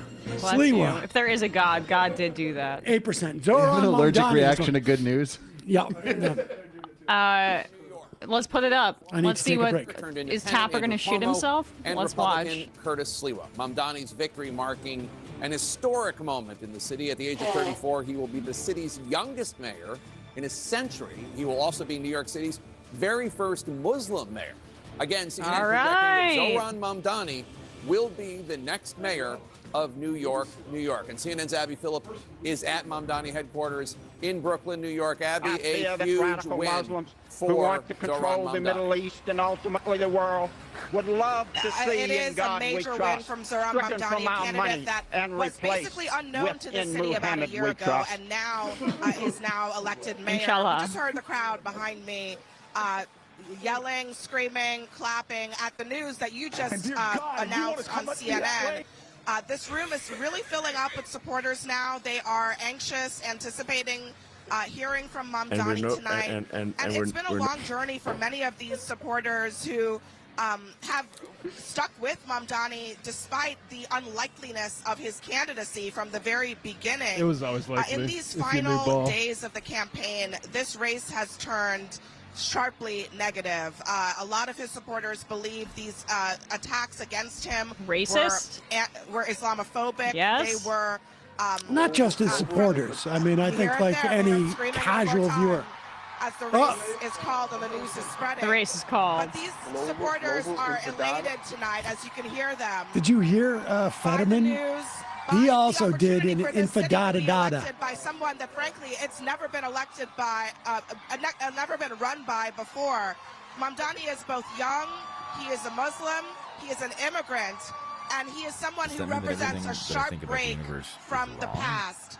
A democratic this socialist, crowd Abby. is really waiting to see also as the results come in. I know we're still watching those numbers. He is very close to hitting that 50% mark, and there are many people in this room and in his campaign who want to see him surpass that, because what it would mean is that it's not just a minority of Trump the couldn't city do that it. Mamdani has won over, but if he's able to get a majority, he might have the opportunity to argue that he has some kind of mandate in the city. Trump's argued he has a mandate, and he didn't get 50%. This mandate shit, it only comes, it's such bullshit. I don't care, though. I think that he will now, and that we're in this situation. I think he's going to get over 50%. So I'd like to start the narrative now that it's going to be a mandate. Well, it's already been that called. type of prediction? First off, it doesn't matter. This is not, you don't become mayor with 50% of the vote. You become mayor if you get the most votes. You become mayor plus. That's called a mandate.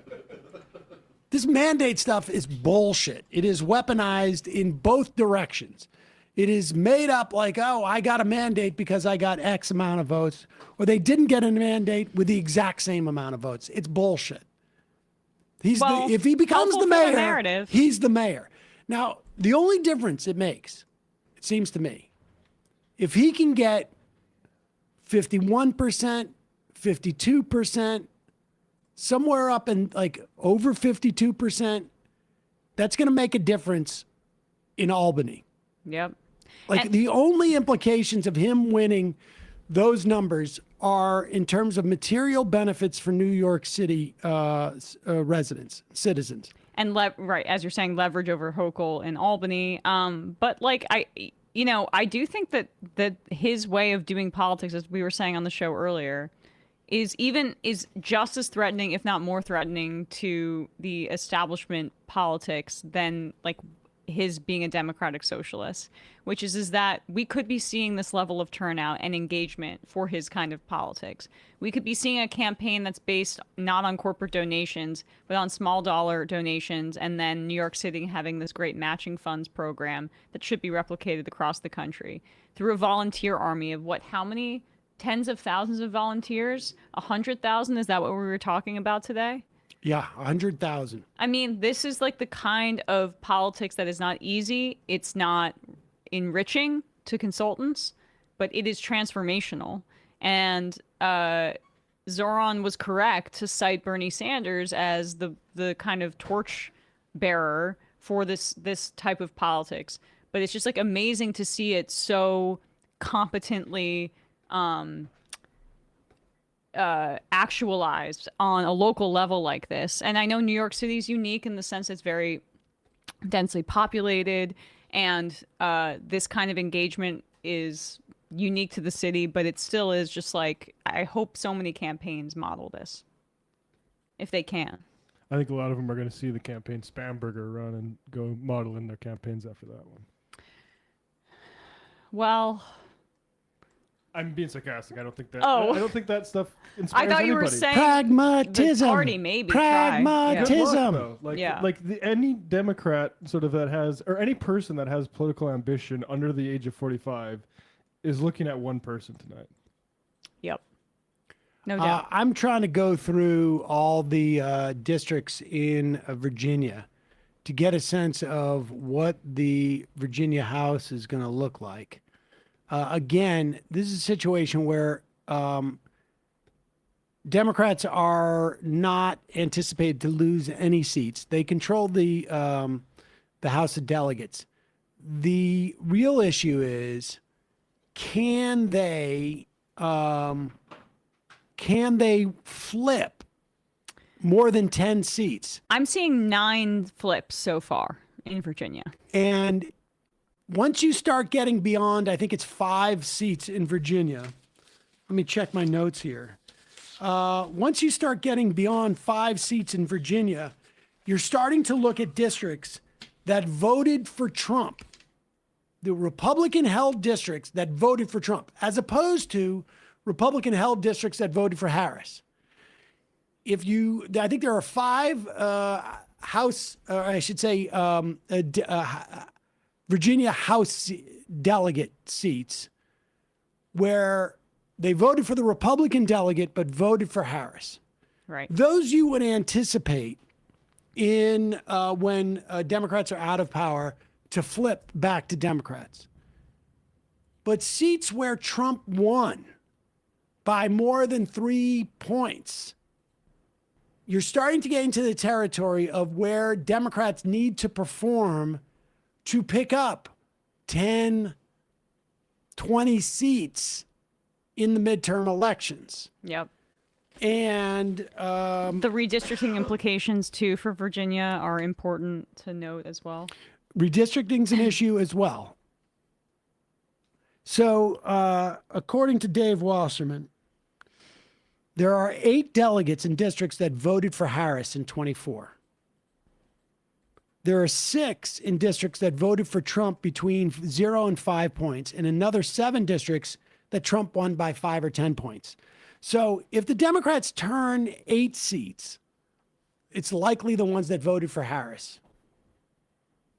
If they then go beyond 8 seats, they're starting to take the flip seats that voted for Trump, but only by 0 to 5 points. If they go beyond 14 seats, if they pick up 15 seats, that means that they have flipped seats that went for Trump by 5 points, and then flipped at least one where Trump won by 5 to 10 points. So that gives you the numbers. If you see Virginia, the assembly, flip anywhere between 8 and 14 seats, regardless of how many redistricting the Republicans do, Democrats are looking well positioned in the midterm. I mean, it looks like, just looking at the forecasting for Virginia, it looks even maybe better than some prognosticators Do we have said. one district in Virginia I should keep a look on? Because I was clicking around them and all of them seem to go beat Democrats. I'm at District 23. I have a spreadsheet and here. They're all, so far, Democrats leading by a lot, like more than double digits.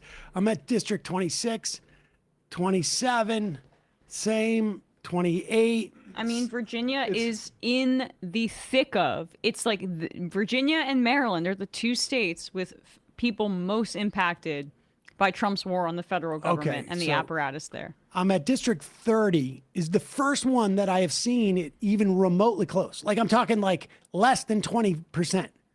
And the Democrats up by 1.5%. This is with 97% of the votes in though. So, okay. So now District 31, I'm seeing Republican wins. So we have 30. I'm not going to be able to go through all 100. We're going to have to wait. Somebody else is going to have to do this frickin' math. I mean, Emma's so high she can't even she can't even type on her computer. So there's no way that I'm doing this myself. What kind of bull is this? Hey, 80% in now on the New York Times, 83% in, and Zoran is over 50%. So is he? Yeah, 50.5 with Huge. 83% in. I have to say, and I'm sorry, but like a lot of the sorry, go on. Well, I want to say this Go on. because I'm getting a lot of texts from my daughter. Mila is very excited that Mom Donnie won. And I want to reiterate that She was home for Christmas break and was like, you got to have Zohran Mamdani on your show. And I said, we probably will. She's like, no, you got to do it now. In addition to telling me to do that Jubilee thing, she said, you've got to have Mamdani on. And so credit where credit is due. My daughter called it 11 months ago, 12 months ago. So kudos to Mila. What else did she say? Is she really pumped up? Or? Oh my God! No, it's all caps. All caps. It's all caps. Yeah, I mean. Oh, you remember when she went to the Patriots game? No, I was making an Emma gambling joke. What did you? I didn't even hear it. Sorry. I said, did she say anything about the upcoming football game? No, I mean, I think back on when I was like a teenager when Obama was running and just like what that did to my brain chemistry forever. I mean, it's probably why I'm doing this job. It just like changed me formatively, and I just can't even imagine when you're like a younger person with Zoran's campaign. I mean, it's this is how like millennials are the most like left-wing progressive generation thus far, and it's just going to keep getting that way. When you're seeing these numbers with Trump with younger people too, he's completely cratering. This is going to be radicalizing, and in a good way, I would hope. Yeah, I think so. This is so she's super excited. Yeah, that's encouraging. And there were some people that were surprised too by, like, I know some of the Pod Save guys have been supportive of Graham Plattner or more supportive of Zohran Mamdani than other Democratic maybe not establishment, but like Democratic Party associated media. And I just think it's good for us to remember as we're trying to actually build a big tent and not this fake big tent that centrists talk about, that there were a lot of people, well-meaning like Democrats, that went to work for Obama and genuinely believed things like, you know, when Obama was talking about being the anti-war candidate in that race and was running on a more populist message, who maybe got a bit ground down by Washington, but who are still ready to believe again. Like, it's easy to be a bit cynical, but there is a skeleton there that I think can be tapped into, where there's more consciousness among the voter base where you could potentially have that infrastructure benefit us. Yeah. I was going to say an reported on thing is how all the young Democrats clubs, and I'm just noticing this earlier today, we had a DSA North Texas person on talking about RealPage. Dallas County young Democrats are working alongside them on that, and because they want to win. Well, that's the thing, is there's two tracks going on here. Mm-hmm. And I think, you know, for the time being, and I would imagine for an extended period of time, they're going to be, their incentive structure is going to be aligned. And that is, to be fair, I don't listen to Pod Save America. I don't listen to any show, frankly. I don't know how to characterize their politics. But for people who want Democrats to win, and there may be different reasons why people want Democrats to win in terms of like what they can provide ultimately, it is quite clear that what has gone on in Democratic politics for the past 2 to 3 decades has largely failed. Obama won, but he cratered, in many respects, the Democratic Party. He created it on a state level. He created it in terms of like distancing itself and aligning it more with financial power bases, like the Robert Rubins. And I think a lot of those people are beginning to understand, like, just if you want Democrats to win, there's the partisan sort of like incentive structure, and then there's an ideological incentive structure. Yep. And right now, those two are aligned with an economic populist message. How far down the road the partisans will go down that economic populism road, we don't know yet. We don't know, yeah. But we're so far away from it alienating, like, just like the average person who says, Why are we the only industrialized country in the world that has private health insurance? That doesn't guarantee child care. That doesn't have child care, Or doesn't have paid paid family parental leave, I should say, yeah. I mean, on and on and on. Yeah. There's a whole host of issues. We're so far away from where even a mainstream Democrat would say, whoa, we're going too far. We're so far away from that point. It's irrelevant almost on some level right this moment to talk about it. If you go back to FDR and the New Deal, which was up until relatively recently, the fundamental building block of the Democratic Party. I mean, the New Deal cemented Democratic control of the House of Representatives for 60 years. Yep. For 60 years, Democrats controlled the House of Representatives. For 60 years. I don't think people remember this. And it wasn't until Bill Clinton adopted a more corporate, and which is not to say that it was just Clinton. There were problems in the 70s. Carter was moving towards a neoliberal perspective. Even McGovern had issues with unions, and there had to be union reform, et cetera, et The cetera. Atari Democrats read Lily Geismer. Indeed. Go back and listen to our interview with her, I don't know, 6 years ago now. But for 60 years, Democrats controlled the House of Representatives because of the New Deal policies. We are so far away. We are so far away from a Democratic politician going to those policies, which were the baseline 90 years ago.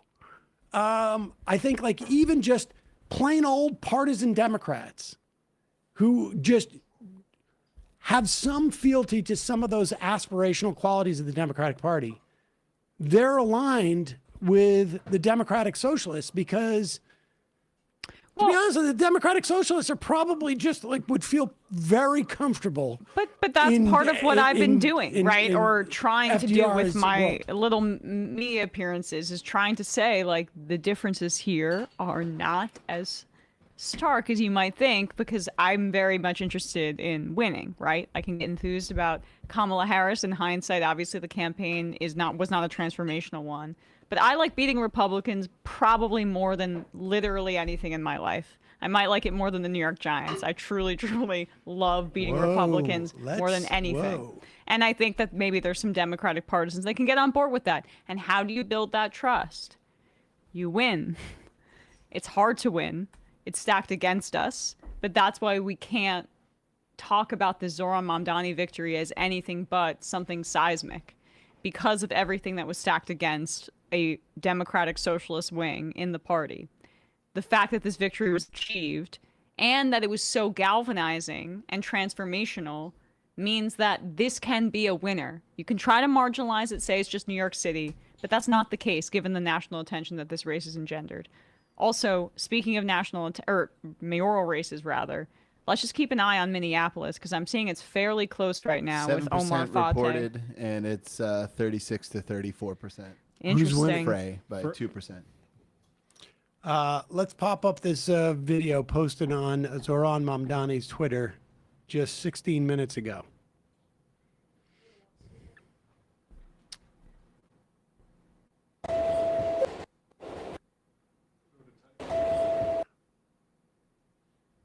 Dude, this is the 2-3.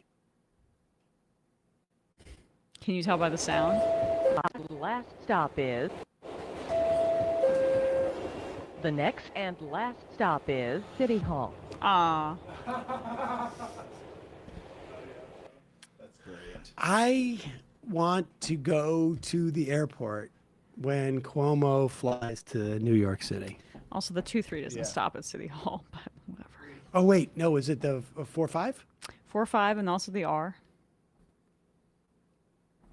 Fair. And the Q. I'm thinking of Borough Hall. I don't care about Manhattan. Yeah. F Manhattan. Honestly. Forget it's there. Yeah. Honestly, we're going to sell that off. That's going to be the gulag. That's going to be the gulag. Okay. We're done Then what happens to Rikers? Give it to Mikey as a housewarming present. Yeah. Oh. Old Chomsky. Emma is higher than Jim Brewer in Half Baked right now, and I'm here for it. I think that's a huge over-exaggeration. I also did over-exaggeration. Over. Okay. I did like a kind of a reddish clay eyeshadow that maybe was like also a poor choice in terms of amplifying the wrong things.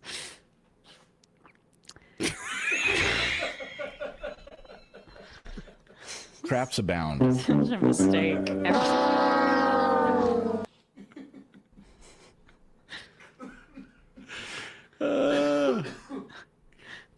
It's a fun night. Yeah, I mean, come on. A little bit better than the last election. Yeah, night that exactly. We were all together on. Oh yeah. That was my first majority report event. Yeah, that's true. Oh my God. When I was moving, so my best friend came to that show and brought a Kamala whiskey with her face on it that we never opened, obviously. Oh, that's hilarious. And we were moving. I just saw it and I was like, should I send a picture of this to our group chat? And I just let it go. Bad omen. Peter Moran, listening from Australia. Max left. Austin Goblin. Zoran just posted a 10-second banger. Please play it. We just did. Left Platonist, Mamdani. The High Line Hobo. I know old farmers who still vote Democrat because of FDR. Yeah, have we seen a post by Donald Trump yet? Ooh. I'm on his True Social monitoring the situation. Thank you for your attention to the matter. All right, let's hear what Jake Tapper's saying. We missed, I guess, there was a little debate there between Axelrod and Van Jones that we missed. Van Jones has dropped the hostage pin for just like a blue, because I guess the hostages are home now. Honestly, it's Tweedledee and Tweedledummer. I don't know which one Well, of them I would... Axelrod is pro Mamdani. That's what he's the one giving quotes to the New York Times to Really? kind of say hey, Obama world's on top of this. I mean, that's where it is that divide where the Obama world guys do kind of they care about winning. Like it's just fascinating to see the other AIPAC aligned Dems just pull up the drawbridge on Mamdani, where Obama is more interested in co-opting it. I mean, we could head down there, by the way. Let's listen to what Abby Phillips was saying at the party. Yeah, we could head down there. That number go as high as it can be tonight. They are looking for a mandate on the central issue that he ran on, which is this is the talking affordability point in this city. New York is obviously one of the most expensive places in this country to live. And Mamdani, from the very beginning, had a laser focus on that issue. And because of that, I think there are actually very sky-high expectations for what he ought to deliver for Americans. He's promised free buses and fast buses. He's promised free pre-K and child care. He's promised government-run grocery stores, government-subsidized grocery stores. It's a long list of things that he has promised to New York voters, and the question is, will he be able to deliver? Again, I'm here with Gloria Pazmino. Gloria, first of all, this room is really filling up. People are getting extremely excited. I've seen people in tears, hugging each other. There is a feeling of catharsis about every election night, I think, for people who worked on campaigns. But for Cheryl's also somehow related to New Jersey Spanberger. now to listen to the victory speech of Congresswoman Mikey Sherrill, the newly elected governor of New Jersey. But man, with this vote, you guys It's just literally, screamed from the rooftop. they look very similar. I'm not trying to be reverse racist. And people around the country have heard you. I hear you too. This was a tough fight, and this is a tough state. But I know you, New Jersey, and I love you. I am slightly proud that she's I from fought for you. Montclair. I've spoken Yeah. with thousands of you over this last year. I know your struggles. And she wasn't the worst Democrat your in that hopes. primary either. I mean, know your look, dreams. it was. Figure out how to talk about your So stock serving portfolio if you you're going to have one, though, is please, worth any Democrats. tough But fight I have to but the take fact on, that she's and from I am North Jersey, incredibly like it honored makes to be your total next sense. governor. She's a wealthy liberal. I mean, that's like but she's better than Josh Gottheimer, who was the other guy. But Ross Baraka, who lost his primary, I think should run against Cory Booker. That is my I raised my hand and I my supported defend the Constitution. 2 cents. And that moment defines me. It taught me that leadership means carrying the weight of other people's hopes, standing firm when it's easier to bend, and always putting the common good above personal gain. And I know how hard it can be to serve in these times. And I just got a call from Jack Chittarelli, and I want to recognize him for stepping up. Boo. Fuck him. More like stepping in it. And we're no, and so we're no. And all of you Thought that know, might have been a hat on a I love our hat. history. And our making it state clear. motto has always stuck with me. In 1777, Her diaper. New Jersey was one of the first states to choose a motto. Anybody? Liberty and prosperity. Lame. To get some more civics education going, we'll get that known by all. But it was a demand for freedom from oppression and a commitment to creating better opportunity and a better future. That idea has defined us for almost 250 years. We fought for liberty at the crossroads of the American Revolution, turning the tide for our young nation at the battles of Trenton and Princeton. We offered prosperity as we built the nation during the Industrial Revolution. We've been the cradle of scientific discovery, inventing everything from the light bulb to the laser. Hey. Liberty and prosperity. I've seen the genius in that motto over the last year.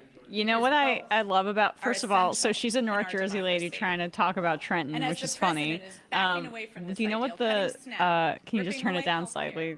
This isn't interesting. Wait a second. I want to hear this. So on the edge of my damn seat. I love the slogan for Trenton, which is Trenton makes the world takes, and there's a big sign on it but it sounds like, I understand you're trying to say that there's manufacturing in Trenton, but it sounds like you're basically saying like we give you everything and you just take from us. Yeah. Anyway. Also, do you make it past tense now? Because is there still manufacturing in Trenton? No. Trenton made the world took. No, Trenton made the world took, and now it's a pharma capital of the entire world. Basically, that's what Trenton, New Jersey pretty is. close to Philly. Yeah, sort of, but a lot more dangerous. Old Chomsky says Mikey Sherrill needs some of that chronic EV. Autistic Goblin. Alan Dershowitz said he would blow his brains out on live TV if Mandani wins. I'm following that closely. Nova from Connecticut says Trenton is just a needy top.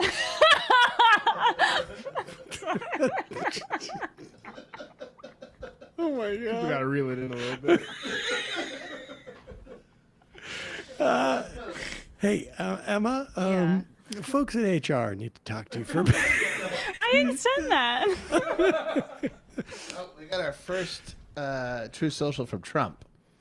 Okay. Put it up on the screen.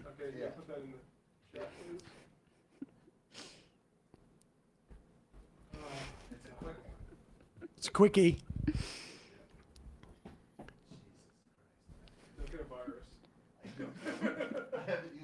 Conservative mind virus. I want Sam to expound on New Englanders' obsession with the Revolutionary War. What do you mean? Play Fallout 4, you'll get it. What? Wait, what game? Fallout, I think 4 is the one where you can follow like that trail in Boston, the red line that goes through all the Revolutionary War. Freedom history. Trail? The Freedom Trail? Yeah. You serious? It's the first time I ever found it was in a video game.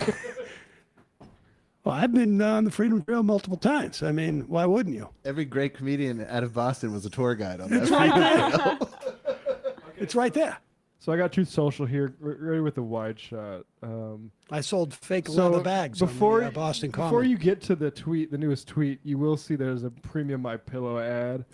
Oh my God! I'm not joking. Wait a second. The prices How much keep is it getting going for? lower. Wait, it's wait. going so much lower than when we last checked. I can't fucking believe it because I paid $69.98 for mine. He's got to be losing. And now it's $17.98. I got completely screwed. I know. Wow, I it's like know. a piece of cotton fabric. Code on T. this. Oh, for Truth Social, not Taylor Swift. Got Right. it. There's a O'Reilly. Gee, wait. Sorry, we gotta get Wait, through all the wait, ads. scroll back up. Wait, wait a second. It's wait, all wait, ads. Wait, before we get down to the next one. Who decided to use that photo? It looks literally like his flesh is falling off his what's face. that movie where Dan Aykroyd's nose is like falling off? Thank God, it's like It looks like it's like what's the one Beetlejuice? He looks Yeah. like he's literally like That disintegrate. they over airbrush. I feel like in ads these days, but it's like they chose to do nothing with this one. No, they literally had to add that. I don't think that you can even develop that naturally and still be standing. Holy shit! 12-year-old JPEG too. All right, go down. And, Okay, that's dick pills. oh, generic Viagra. Okay, then. And then there's another. Oh my God! You can't. You have to go through My Pillow, a decomposing Bill O'Reilly, and Viagra to get to Trump's first truth. Did you see the caption on this Viagra ad? Oh my God! Listen to this ad. Walgreens hides this $1 generic Viagra. here's the aisle. It's Of course really they do, because they can't make any money off it. Yeah, it's a secret aisle. You have to knock on the side of the aisle 3 times, then it opens up and you can get it. This is one of the things that we're going to be working on. They hide this diligently They to hide the keep secret Walgreens from hiding the $1 Viagra. It makes you harder, but It- they don't let you have it.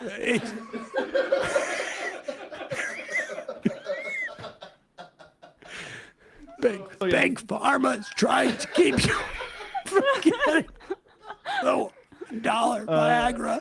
But 3 minutes ago, in between this another My Pillow ad, Trump wasn't on the ballot, and the shutdown were the 2 reasons that Republicans lost elections tonight. Those are in lowercase according to pollsters. Okay, great. Yeah. No, I see what he's saying, and I'll tell you something. Honestly, It's kind of true. if this convinces the Republicans in the Senate to nuke the filibuster, they won't. They won't. But I'll tell you, right now, there's been reports for the past day and a half of 8 Democratic senators who have been talking about the shutdown and essentially making some type of deal with the Republicans. If Chuck Schumer can get out of his bunker or wherever he is, I think he's in one of those underpasses in Prospect Park. He's been sleeping underneath one of those. He's calling the Baileys and they're not answering. He's in one of those tunnels going, social media, listening to his echo. Are you there? That's so. Are you there? I can't get reception here. It's very coming out of the gutter. Yeah. Social media. They've got to hold the line. They've got to hold the line. If there is any,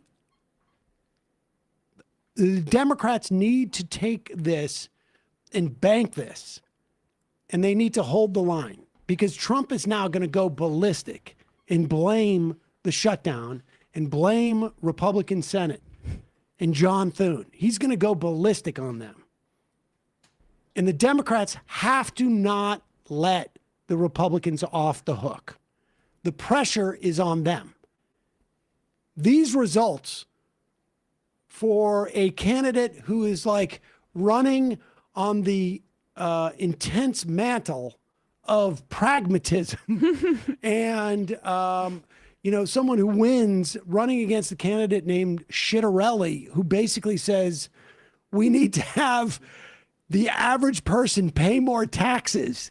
In New Jersey, I can't think of another blue state in the country that would be more repulsed by a politician saying we need to have average people pay more taxes than New Jersey. And the Democrats need to weaponize this win. Yeah. They need to take every advantage they get, and they need to make it work for them. And they're going to overstate Cheryl and they're going to overstate Spamberger for the reasons we spoke about, but also because these states are some of the wealthiest in the whole country. And it's representative of a professional class of Democrat that in other areas of the country is falling apart. A Spamberger could not compete in a state like Maine. A Cheryl could not compete in a state like Maine. Or when we're talking about Dan Osborne, even take away the Democratic label next to it. Could not compete in a state like Nebraska. That's just not the case. So the elites in the media, which I sound like a Republican, but that's really what is happening right now, are going to overstate this case. And you hear Dana Bash just like CIA, national security background, blah, blah, blah. Like, no one cares. Except if you're in New Jersey and you're in like suburban areas of New York, like Cheryl is, like literally where I grew up. It's 35 minutes outside of New York City. There are a lot of wealthy people there. There are a lot of people like Mikey Cheryl. And then same thing in Virginia. This is a lot of people that are wealthier and from, work in DC and work in politics. Their victories are infinitely less representative of the entire population than Zoran Mamdani's is in terms of what it could mean for Democratic politics. Maybe infinitely is overstating it, but you get what I'm trying to say. All right, excuse me for 1 second. I need to pause all of my son's internet usage remotely. I don't know if he's asleep. He should be asleep, but if he's not. Breakfast tomorrow, so that could be a really telling moment, Jake, as the president is saying that he does not bear responsibility for these losses in Virginia, in New Jersey, or in New York City tonight. Of course, when President Obama was president, Donald Trump said, I am very jealous of her eyebrows, I gotta say. He was responsible for I've never had shutdown any because eyebrows. He's the president, and it's up to him to negotiate an end to it. That wasn't out of nowhere. I said something. Now, though, of course, he's president. Caitlin She's Thomas, got like thanks so the much. Brooke We have Shields with thing. us I got to pencil mine in, or House they don't even Democratic show up. leader. Yes, Oh, yes, my yes. What is going on? Who did his makeup tonight? You feel good. He's to crushing about it. your It's his party's moment. Whoa. We need to hear for this. 2026.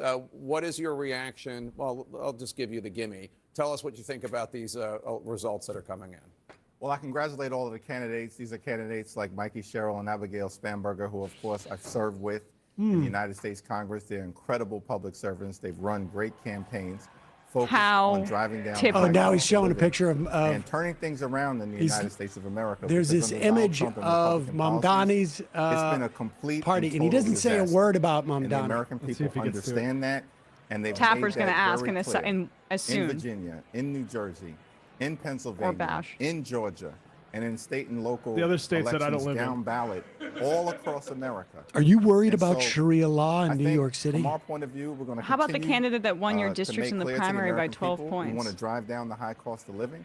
We want to fix our broken healthcare system. We want God, America driving to be down the the best high- version of herself, not continue They to can't just do experience this the extremism that affordability has been thing. unleashed They on the have. American It's people. just. It And of sounds like course, what the we've gotta clean up Republicans said corruption last to deliver term. A country of the people, by the people. It's and for the about people. What is how your you're going to response do. to what President Trump had to say there, saying that the reason that Democrats had such a good night is because A, he wasn't on the ballot, and B, the government shutdown. Okay. Well, Donald Trump and Republicans shut the government down and refused to reopen it. Donald Trump has spent the last 35 days more time on the golf course, more time talking to Hamas, and more time talking to the Chinese Communist Party than to Democrats on Capitol Hill, who represent half the country. And they continue to stubbornly refuse to address the health care More crisis time talking that to they've Hamas. created. And the American people clearly have a problem with What, that. what the fuck? We want to extend the Affordable Care Act. So that was package. worse than I could have even and fucking Republicans imagined. refuse It's to honestly compromise like on that. And this is the same they're group of just people paying him that to could be find in an $40 alternate billion reality. to It's bail just out like some a right-wing wannabe who's that dictator guy? He in did a Argentina. Batman. It's Like too we much did for the American Memento, people.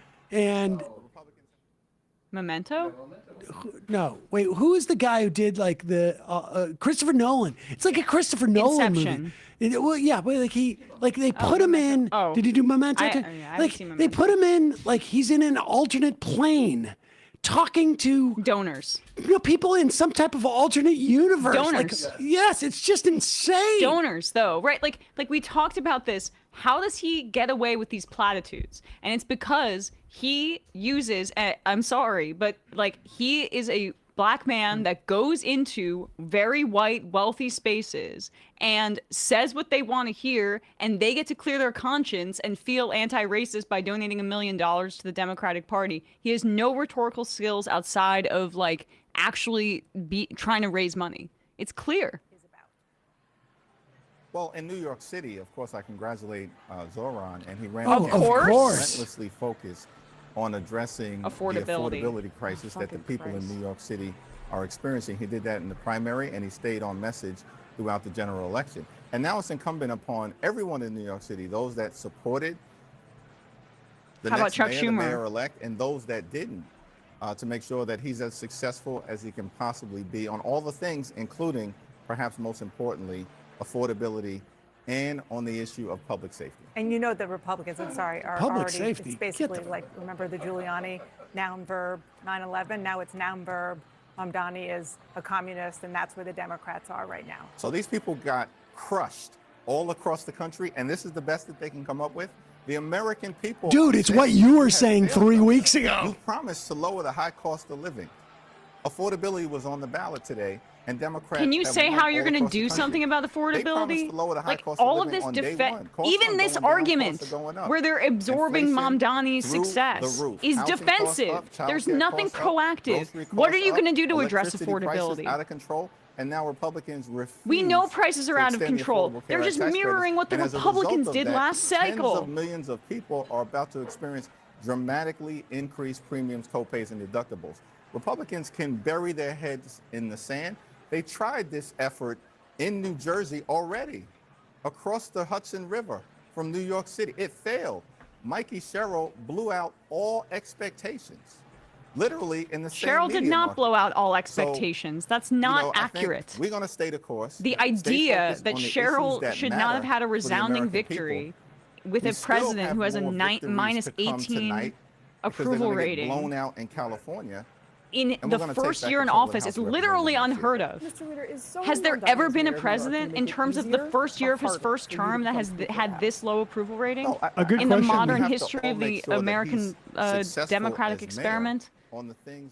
A good question for Hakeem would be, how well would Democrats be doing if you and Chuck weren't weighing them down? So we are going to win control of the House of Representatives. I've said that from the beginning. And if you actually want to assess the landscape, despite all the premature obituaries that were written about Democrats a year ago from today, and there were lessons to be learned, but what we're seeing is that the Latino community moving decisively in our direction. What Matt just said off mic is important because this could lock him into place if they do well. But that's why there needs to be a primary challenge. That's all I'm saying. He's not going to get dislodged without a primary challenge. Of course not. So what we've said is that we're going to lean in to the issues that matter. And as House Democrats, we've been very clear. Lower the high cost of living, fix our broken healthcare system, clean up corruption, and that the American people deserve better than what they're getting from the extremism that has been unleashed on the American people. And in this country, you work hard, you play by the rules, you should be able to live the good life. So for far too many Americans, that's Clinton. Like if you play by the rules, what the F does that mean? It's what so does that outdated. mean? Does that mean that 80% of the country they're somehow like criminal? They're breaking the rules? Remember what are the rules? Remember when Trump said mother. One of the reasons that he won in 2016, there were two lines that from the debate that I remember so clearly. One was where she said, Hillary Clinton said, we're so lucky that we don't have the temperament of someone like Donald Trump in office. And he said, well, that's because you'd be in jail. And the crowd went, ooh. And then the other one was she was going after him for cheating on his taxes. And he goes, that's because I'm smart. And that is what Hakeem Jeffries is saying in this interview would have been out of touch in 2016. This whole, if you play by the rules, like, the rules that is not, first of all, I think the American public is very close, if not already there, at the point where they realize, hey, wait a second, I have been playing by the rules. Yep. I've been playing by the rules for the past 2 or 3 decades. My parents played by the rules. My parents played by the rules. As a generation, we are going backwards relative to my parents. We are going backwards in terms of buying power. We're going back in terms of share of productivity that we are enjoying as workers versus the owners. We're going backwards in terms of wealth inequality. We're going backwards in terms of being able to afford health care. Everybody's playing by the rules. Yeah. Or let's say... Except the rich. Let's say 92%. Yes. We also happen to know that like the IRS is completely like gutted. They just shut down the free filing system, incidentally. But aside from that, people have been playing by the rules. We are watching on a daily basis people who have been playing by the rules get kidnapped on the streets. We are watching on a daily basis the people who have been playing by the rules go into bankruptcy because they had the temerity of getting cancer. We are watching people who are playing by the rules, unable to feed their kids, pay their rent, pay for their college loans. We're watching all of this, and it's not working. And it's not working not just because of Donald Trump. Donald Trump is a result of people saying, I've been playing by the rules, and the rules are rigged against me. And so I'm going to vote for the freaking Joker because playing by the rules has not worked. So I need somebody to come in and shatter the rules. And for some reason, 10 years later, 10 years later, Hakeem Jeffries still doesn't understand this. Kamala Harris didn't understand it when she went around and said, hey, we're not just the Democratic Party. We got Lynn Cheney here. Liz Cheney, whatever. Who cares? Whichever Cheney. We're the entire political establishment. We're the Democrats and the Republicans. He's the outsider. He's the Joker. And the American public said, we'll take that option. Because the option that you have offered us, because we have played by the rules and lost, we're done with that. Like, how do they not understand this yet? It's insane. Because who is he speaking to about the rules?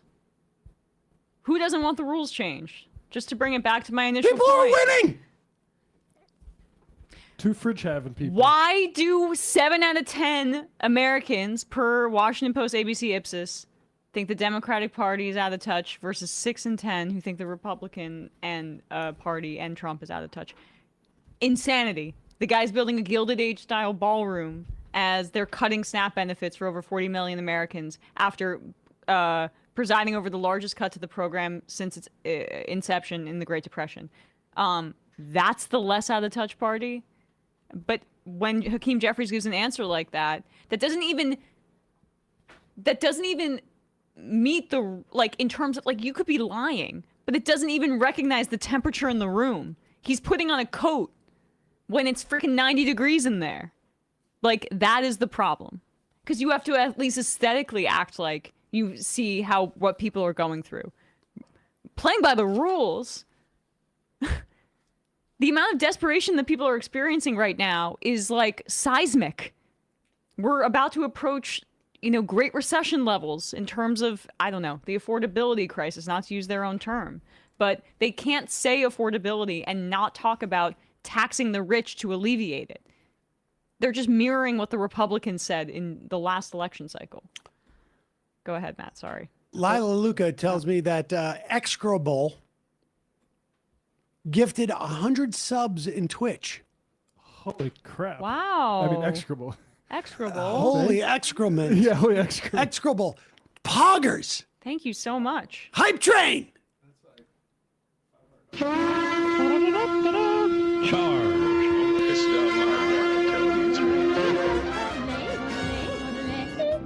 What has happened to the Democrats? Did you play all Did you just punch the soundboard? I just hit every single button on the... You're like a kid in the elevator. Exactly. Well, I just can't even. Saul does that. I'm trying to He does? Well, he's like, we get into the elevator we're going down to a floor, like, one. And he's like, to F with me, he'll hit the other floors. Okay. Or he'll hit floors after us. And I'm like, dude, what are you doing? Somebody gets in the elevator. We're going to get in trouble. He's rebelling. According to Graham Plattner, they defeated the voter ID and the absentee. He said 2,400 canvas shifts, 49,000 voters contacted. For people who say that Plattner has no organizing background, and we'll get into this over the next couple of weeks. I understand why people are like, hey, he's got a tattoo. I'm nervous. What does that mean? Okay, then you get more information and you deal with it. But for people who are like, and then there's like other people who are like, I think who are genuinely, they don't believe in the value of electoral politics, or they're concerned that candidates like Plattner will in some way undermine an accelerationist perspective, which I think it doesn't work that way. Embarrassing. I'm sorry, it doesn't work that way. But the dude has organization, like he's not selling himself as a community organizer, but he got recruited at organizing training. He is a big McAlevey, I don't know if you could say acolyte is accurate, but certainly follower. And I think it's just inaccurate to say that.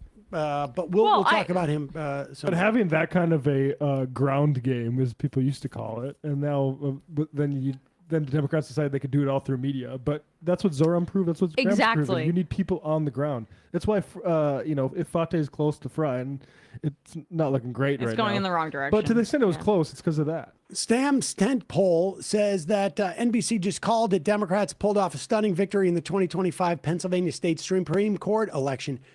I mean, it's starting to look like a complete wipeout for the Republicans. Our friend Ed Germentum just said it was is declaring it a horrific night for the Republicans. And I just want to say on the socialist tip, Kelsey Bond, who David Griscom and I interviewed in Chicago, has won her race for District 2 Atlanta City Council. So awesome. Well done to all the Atlanta DSA folks who made that happen.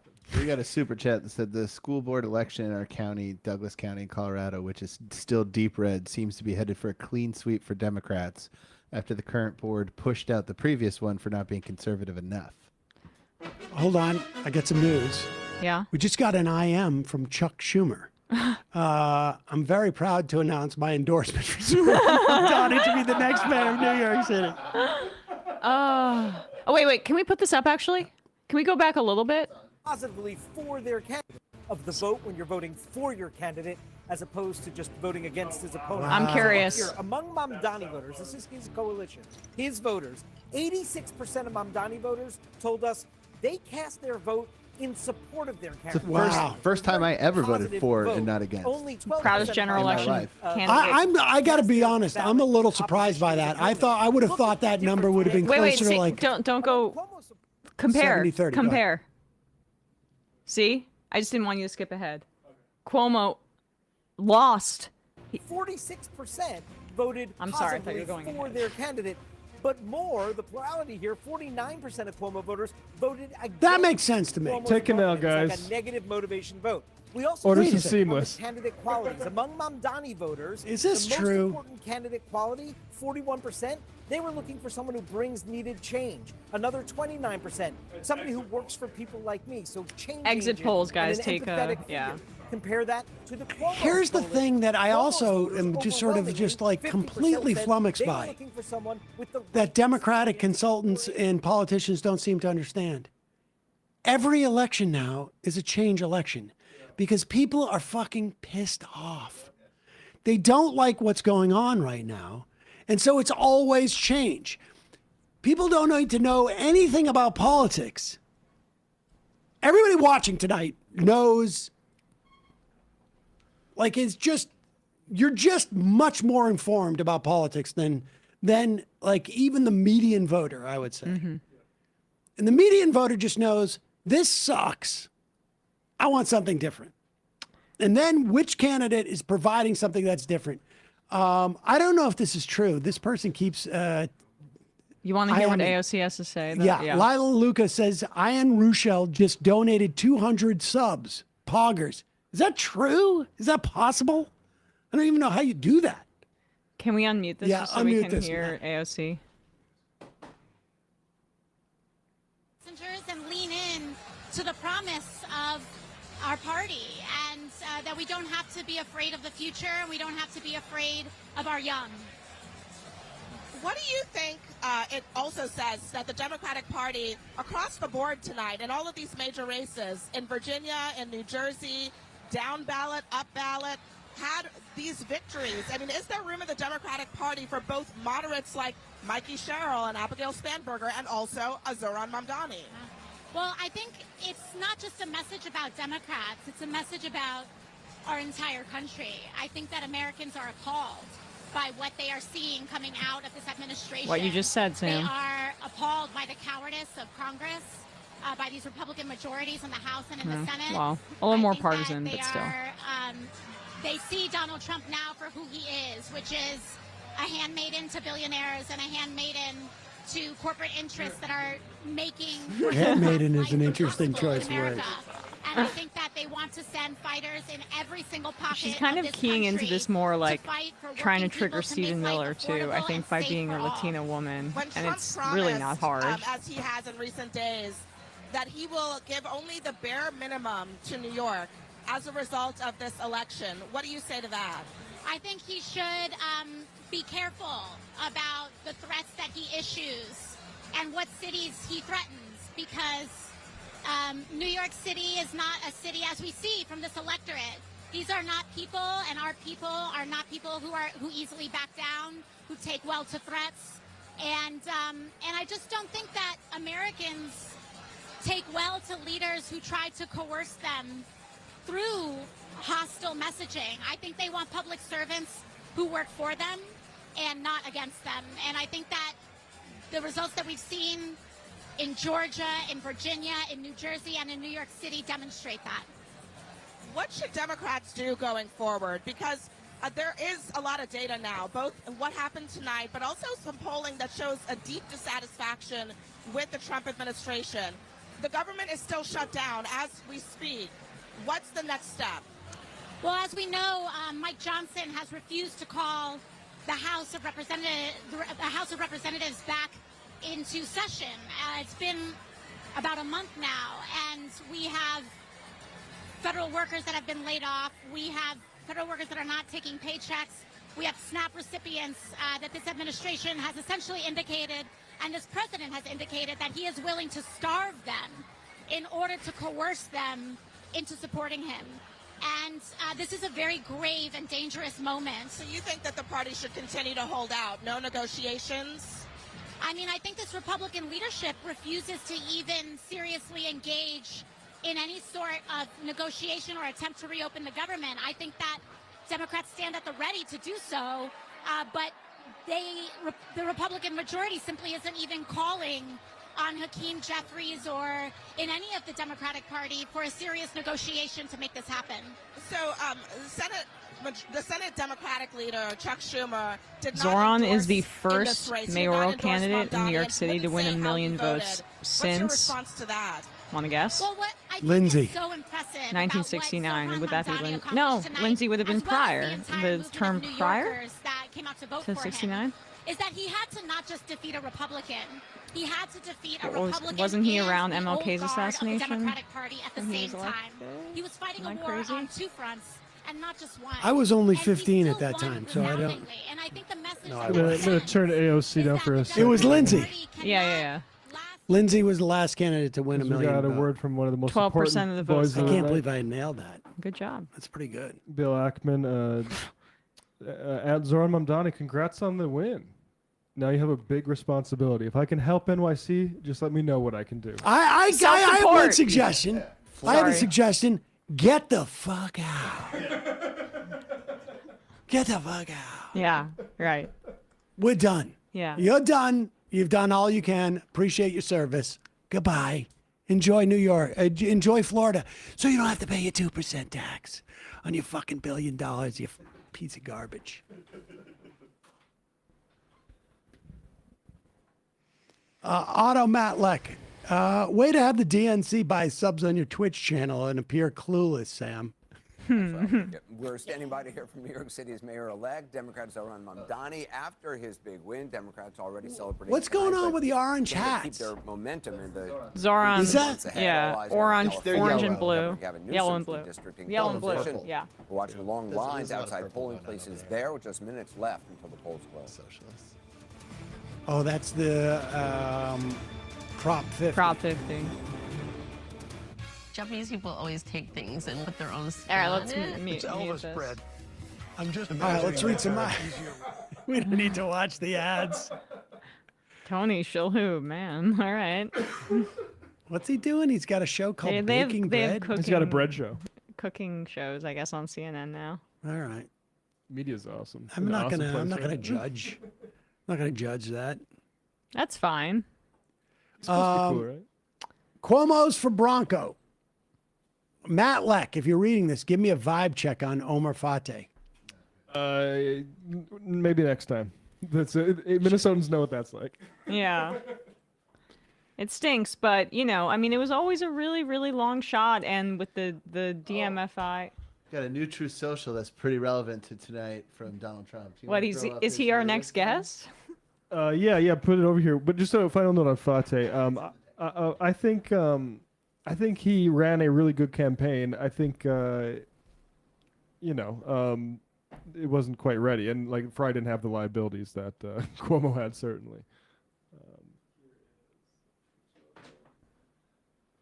So I have to X out of another dick pill ad. Another Viagra ad. Americans. Hold on, let me just see how much it's Americans going for. born between 1945 and 1985 now qualify for these 87-cent ED tablets. Is there a Wasn't it $1 Hold on for 1 before? second. Pound bargain. Is there a coupon code? Well, I'll click through it. Also, in a second. very, very disconcerting that it's in like a baggie that you would buy Molly in. Yeah, exactly.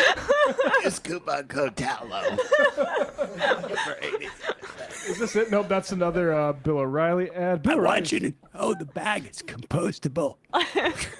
Savvy Finance. We're getting another. There's the Viagra. Walgreens hiding it. Trump's talking about right now. Oh my God, these ads are disgusting. Just out the 60 Minutes interview. Of Hold on for 1 second. Before we get to that, I want to check out this new permanent teeth in fucking 24 hours. You kidding me? That's awesome. I can have new teeth and a boner?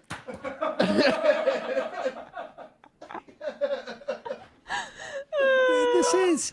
I'll be ready for the Bill O'Reilly speech. I'll show up Honestly, hard and white. This is like. It's like. Nobody could be scrolling through this shit. Right? I mean.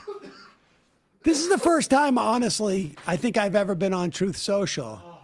And Keep going. Let's see what other ads. it honestly just seems like The MedBeds. a CompuServe. Wait, affordable like an healthcare? old CompuServe page. Don't miss out on healthcare savings. We share. Oh, yeah, some guns. Is that a silencer? That's a. It looks like a. scope. No. It's a flashlight on the bottom there. That was a like, laser sight, but yeah, you're probably Hell right. yeah, for He's nighttime tweeting about killers. If you're shooting zombies in Resident Evil 4, You never know. Call standard.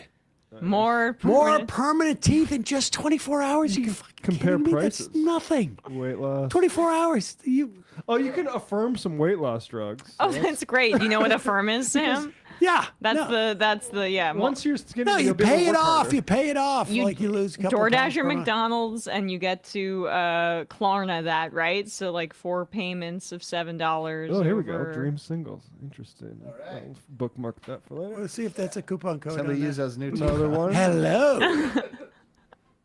Cowboy hat. You know, I got to say the cowboy hat look is. All right, go back up to Trump's.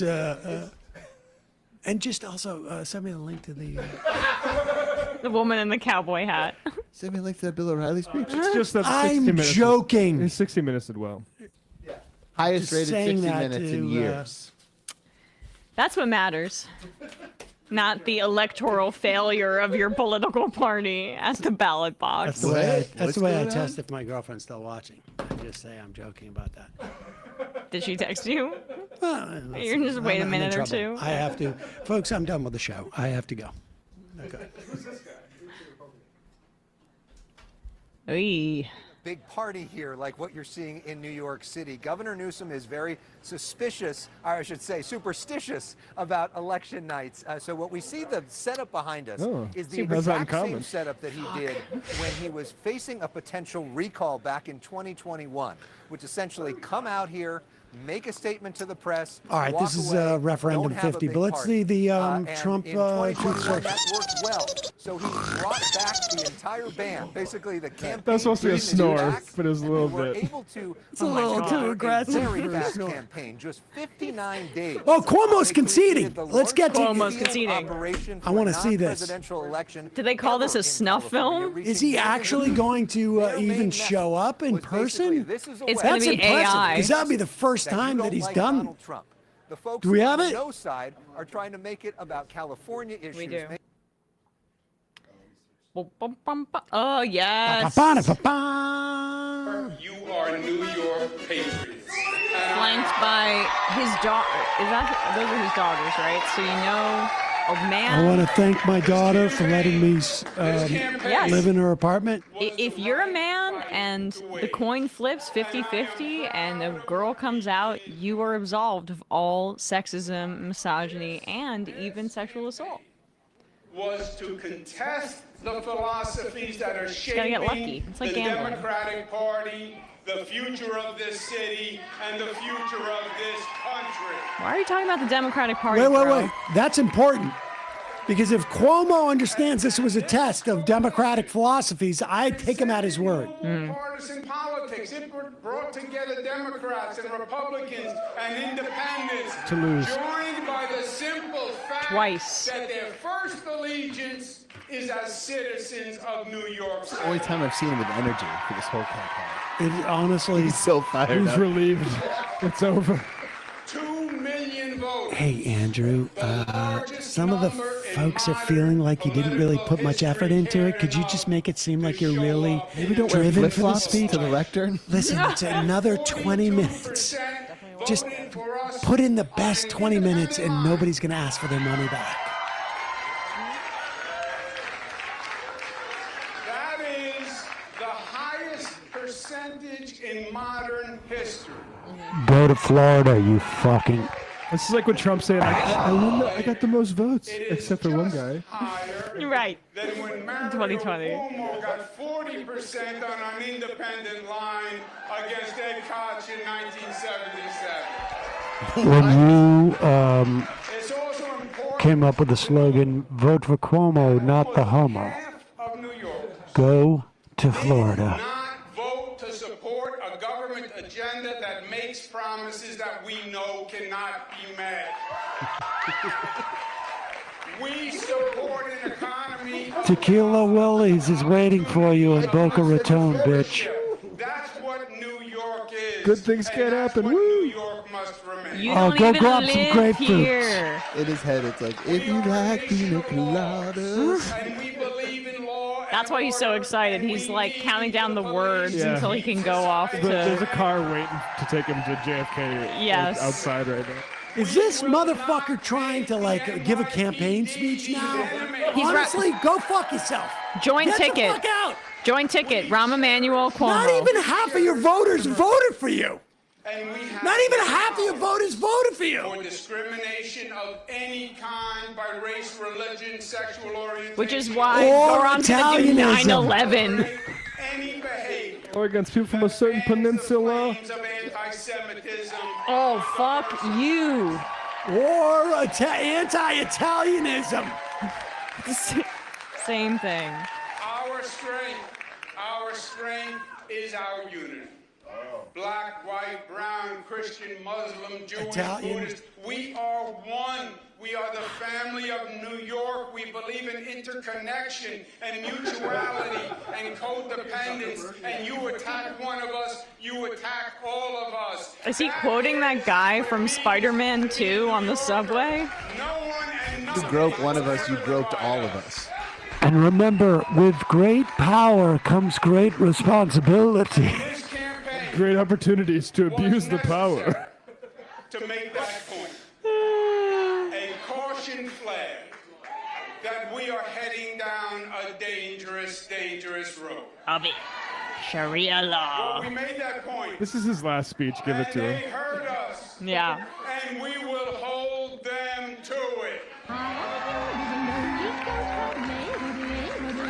Also, my friends, feel proud because we accomplished the two important New York characteristics. Don't piss down We my got back and up tell off me the it's mat me. after the primary, and we made it a real race when the media had already I don't commenced the coronation.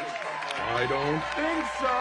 Oh yeah, the media was so fucking in the pocket of Zoran Mamdani.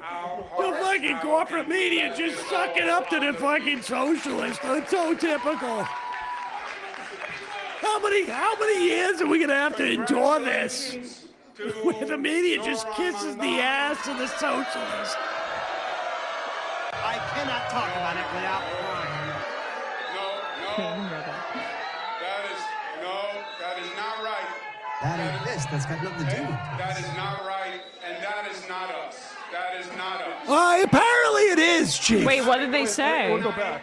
Let's go back and watch it. As they start to Can't go back. transition to government, Well, we'll look it up. we will all help any way we can because we need our New York City government to work. We want it to work for all New Yorkers because our city is the greatest city in the world. The most energy I've ever seen him have. Our city, you don't live here. You don't live here. Our city we like to look at from across the river. Right, that we like to come see shows at and don't want to see any homeless people. It hurts our eyes. For the soul that taking you my talents showed to my and end. the example that you set. New York City heard us. And they we said will be the better no. for it. Thank you. God bless you. Honestly, there's no doubt in my mind that Cuomo walks off that stage and goes, "Hey, fucking God, this is over." Yeah. I've known I was going to lose for 3 months, and I've had to pretend like I'm running for mayor. What? What? Oh, we missed it? Huh. Why did they not? Why didn't they wait until Cuomo was over?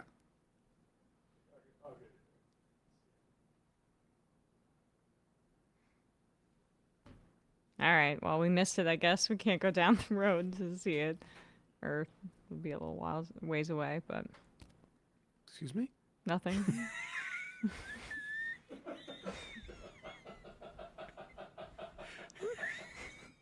Oh, maybe CNN didn't cut. I thought we would be able to Everybody make... on this show is fucking so high. I can't even believe it. I'm really not anymore. Are you really? I'm a I've had a little couple wine beers. buzzed now, I'm but fine. yeah, there you go. Wait, you're not high, Matt? All right. 5 hours since I smoked. All right, well, I'm saying that we could have made it maybe if we left a little while ago, but Zoran's already started to speak, so Has he? Is he starting? that's to speak? that's what I was saying. I don't think so. Oh, Yeah, and I thought they were cutting to it. Should we go? Yeah. I think I'm gonna go. Yeah. Sean Hannity says his phone is blowing up with glum texts from New York friends. They are Aw. officially depressed So and bummed scared. about that. I know. All right, should we wrap it up? I mean, Yeah. Prop 50 is the only thing, but we're hoping that passes. That's going to pass. The Okay. Republicans conceded that like 2 weeks ago. All right. Folks, I think we're going to wrap this up. And we've got a show to do tomorrow. So, what did you think? We were going to stay on all night? Give me a break. Historic night. Huge deal. Honestly, hard to come up with a scenario where it could have gone better. I would have loved Mamdani to get 60% of the vote. That was never in the cards. But the fact that he's broke 50%, maybe even break 51, 52%, that's a big deal. 52%, I think, was like Kathy Hochul is gotta get depends. Also, he Zoran made gains in Black and Hispanic neighborhoods that he lagged in with primary voters. That's going to be the story tomorrow. And this is what another just crack in the facade of the Democratic establishment that has used more conservative minority like districts or institutions, whether it's like Black churches or whatever, like organizations that the Cuomo, campaign has had this historic relationship with. That's falling apart. And that is really encouraging to see. Minneapolis Ward 2, like, how could this gone better if Fate beat Fry? That would have been crazy, I think. That's true. But Robin Wansley, who I've also interviewed, so I'm particularly attention to independent socialist DSA affiliated, won in Ward 2. That's a newly drawn district, so she didn't even, she's kind of an incumbent, but she's not marked with the incumbent asterisk there, but she won 60% of the vote. All right, the final I am of the night and the day. Patrick Butt David says, pouring one out for Como erectus, the I am handle that was too perfect for this world. Matt, Brian, Emma, again, for the second time today, great job. Folks, we'll see you tomorrow. It might take all the strength I got to get to where I want, but I know some